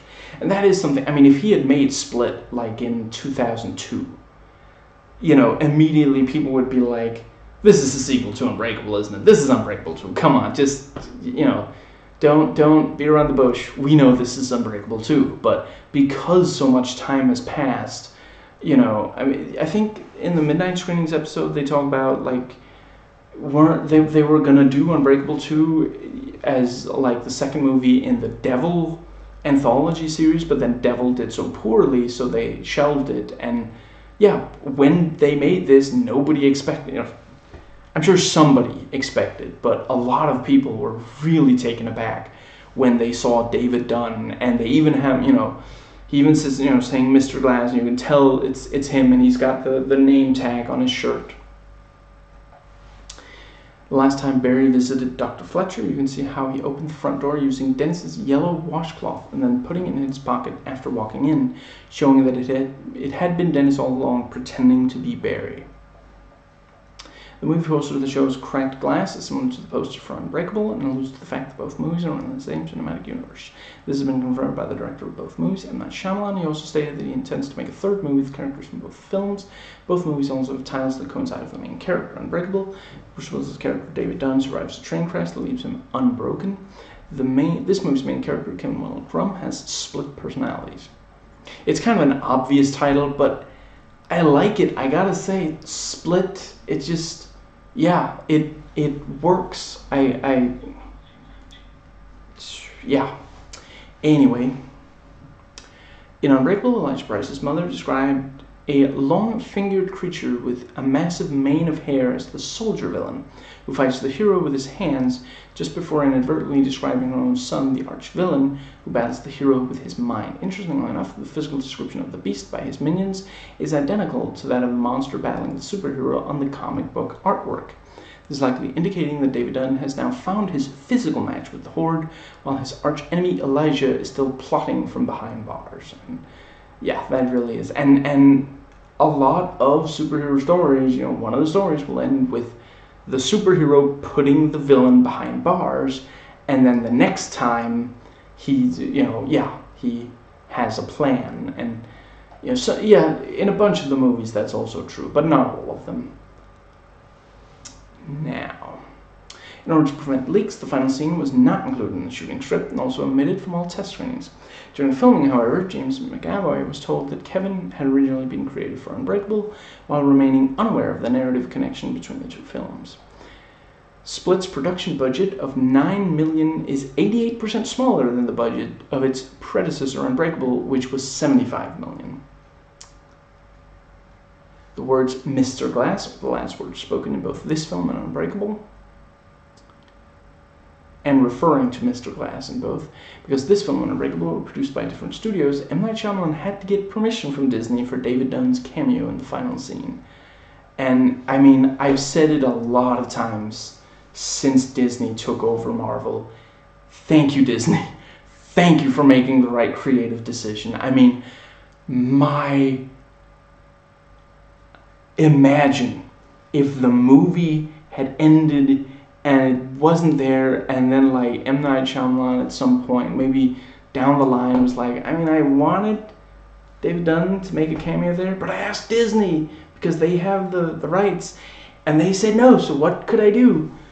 I guess if he might have created a new David Dunn, the way he replaced, the Man in Orange was not Kevin, because he only 8 of Kevin's 24 personalities are shown throughout the movie, and I guess we're going to see some more.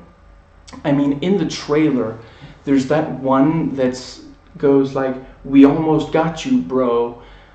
That doesn't seem like one of the ones in this, and yeah, so I think there might be. And the one where he's like, good, applauding a little and going, good for you. I don't know, I guess that could be Patricia. But, yeah, that might be Patricia.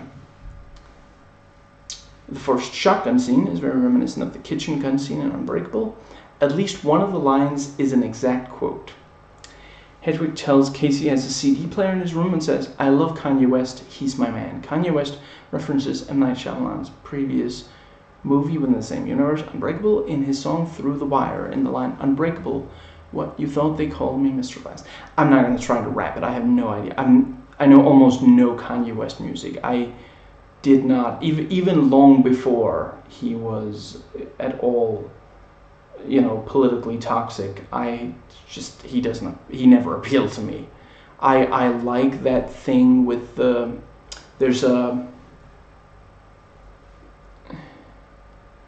is it called Black Skinhead maybe, that's used in the trailers for The Wolf of Wall Street, The Wolf of Starfleet, and one second, right on the tip of my tongue, Neighbors 2.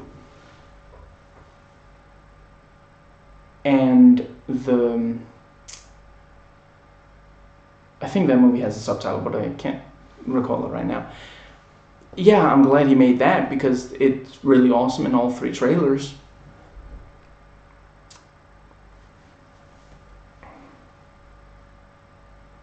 Okay, I'm gonna try once. The flower in the bathroom is a Protea pincushion, I guess is how you pronounce it. It was named after the Greek god Proteus. In Greek mythology, Proteus had the ability to change his shape and form at will. Yeah. I think I like Horde better. I'm glad he didn't name him Proteus.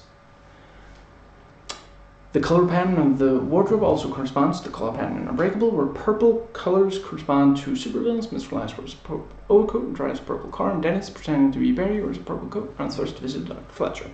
And green for heroes, David Dunn wears a green raincoat, Dr. Fletcher wears a green scarf, and when Casey's white shirt is ripped by the Beast, he reveals a green undershirt. There's a scene near the end of the movie showing 23 different toothbrushes for each of Kevin's multiple personalities. Similarly, the closing credits are tiled and appear 24 times, accounting for the newly added Beast personality. And yeah, I already said that, I think. The dialogue about the Beast contains a lot of language that overlaps exactly with dialogue about Mr. Glass. Dennis says, "The Beast is not a mistake," likewise in Unbreakable. Mr. Glass says, "I'm not a mistake." The characters in both films use the words extraordinary and human evolution to describe themselves, and often say the world will understand now. The description of the Beast given by Dennis also matches the description of the soldier villain described by Elijah's mother. Long mane of hair, muscular, fingers twice as long as normal. There are clues as to where the girl... I'm not going to keep reading. I'm only, from here on out, I'm only going to read the ones that I have something to comment on. I don't think there are many left, though, but let's see. Okay, and then there is the Wikipedia plot summary. All the stuff I just read, I did read after watching the movie and before recording. The next section I did not read yet, but I'm not going to read it out loud. I'm going to try not to have any dead air, any more than absolutely necessary or unavoidable. Let's see. Well, I guess it just immediately says that Casey is a withdrawn teenager having been molested as a child by her Uncle John, her legal guardian. I mean, we don't know that right away in the movie, but I guess I can maybe figure out pretty early on. And let's see.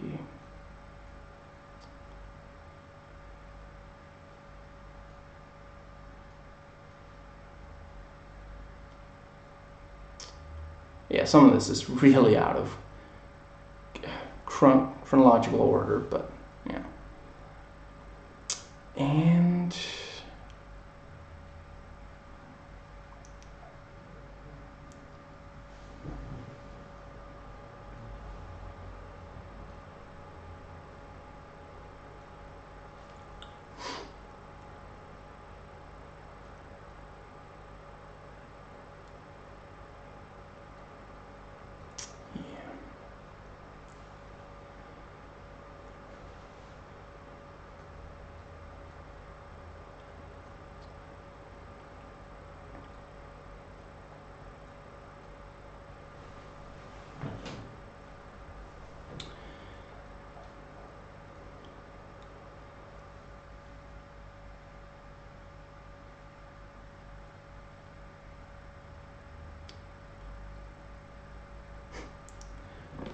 the part where Dr. Fletcher,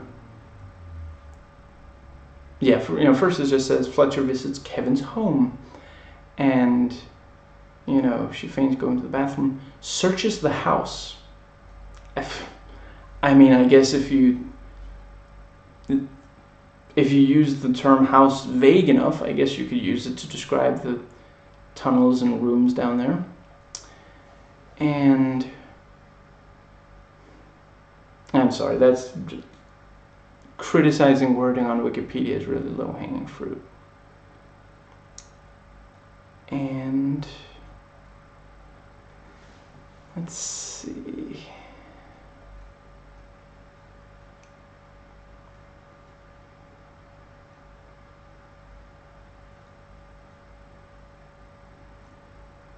Yeah, and describing the ending, climax, the beast, and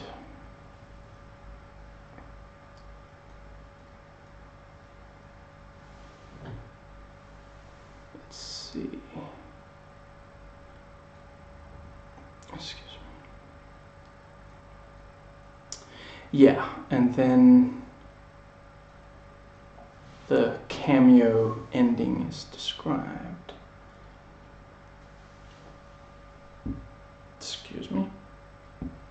Excuse me. And then we have quotes from IMDb, and I haven't read these, but I don't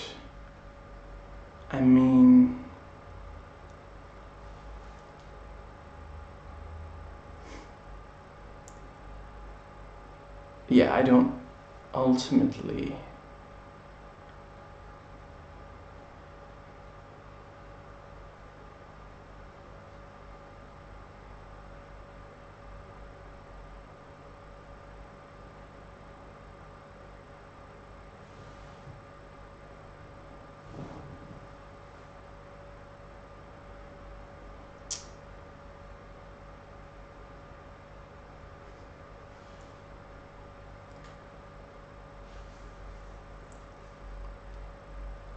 I kind of like the thing with Hedwig using the word etc. repeatedly. he just learned that word.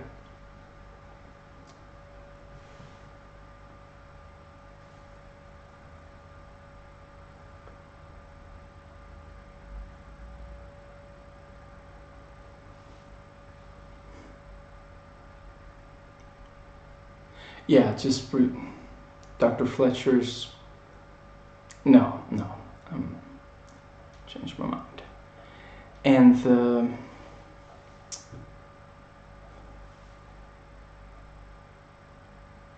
Oh, there, here we go. I took 6 months of Kenpo karate class. You distract the assailant with pain.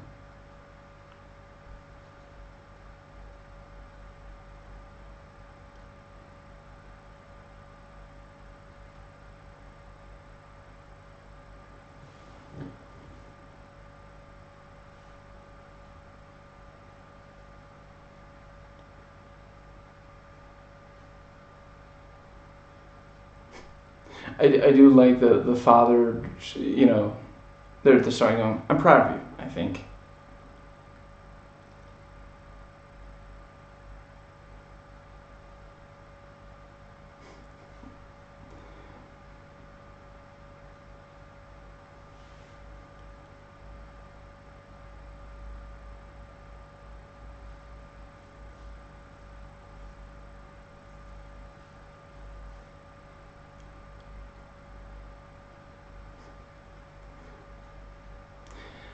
Sorry.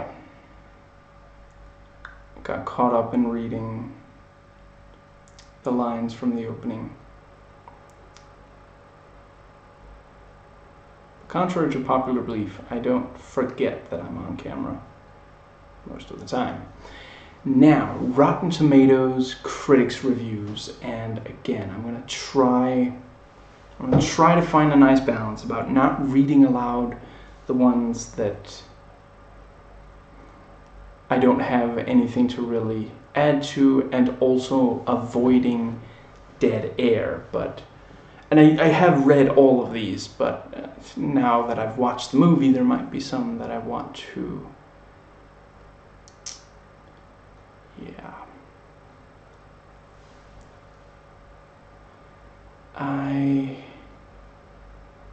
Let's see.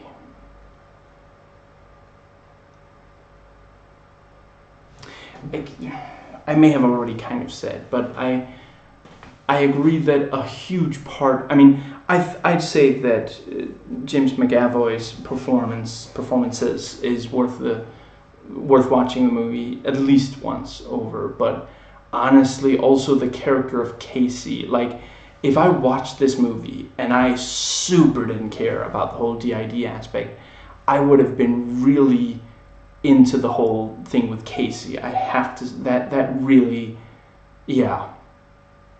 And I am so happy that the movie didn't get bogged down in the other two girls obnoxiously, yelling at Casey or mocking her, or some kind of, just it really, there were like a million voices of terrible movies that cried out that I was genuinely,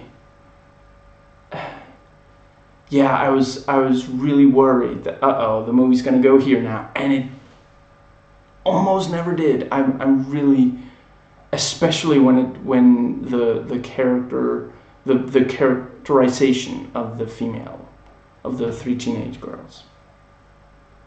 I kept waiting for one of them to really bully her about how she is, and her not participating in their attempts to get, the thing about let's all attack him at once. Let's see.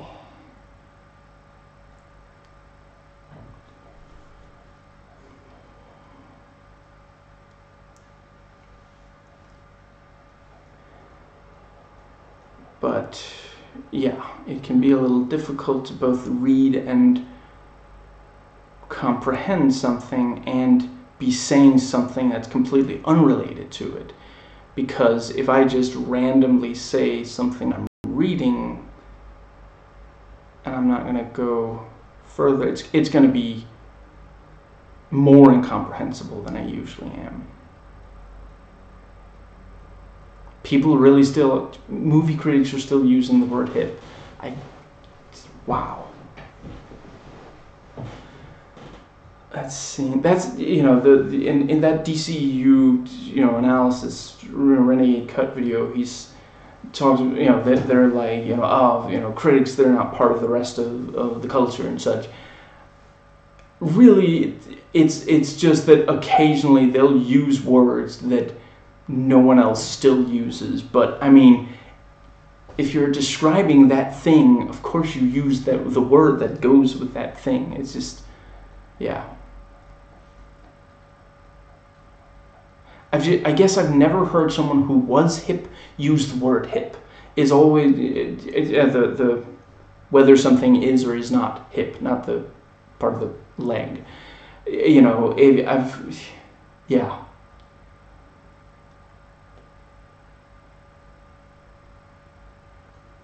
Let's see.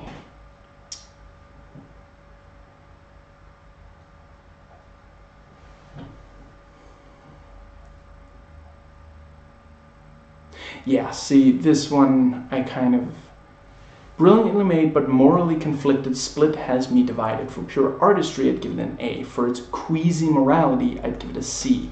Put them together and you've got a solid B, and that is indeed the original score. Now, Breath of Fresh Air, cautiously recommended. Quite watchable throughout.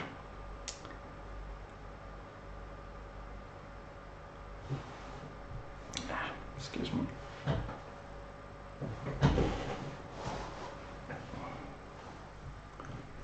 And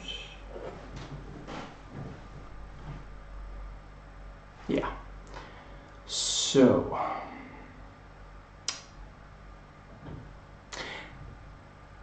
I am going to go ahead and make an executive decision and go through this faster, because this is definitely not, yeah. Excuse me. I hope that's not making the camera bounce, but this is the only way to very, very quickly go through. Actually, yeah, I guess that's it. Yeah.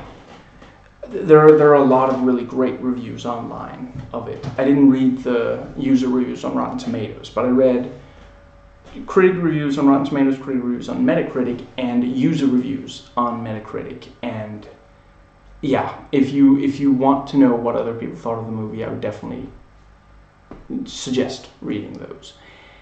And I guess, yeah, so in closing, I'm really, really psyched for Glass. I'm probably going to watch this movie at least one more time before Glass. And Glass, I guess 2 weeks from now is when, I want to watch it as close to the premiere as I can, pretty much. Excuse me.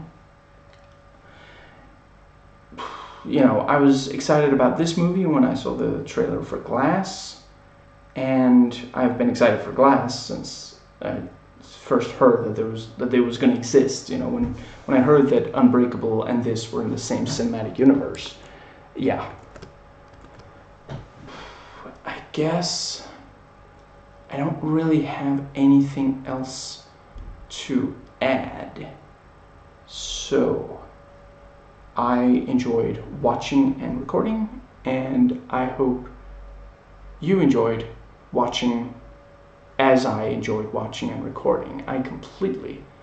Is it called stepped on a line if you do it yourself? Tripped over a line? Something. That was Split. Soon will be Glass. Now will be Bye.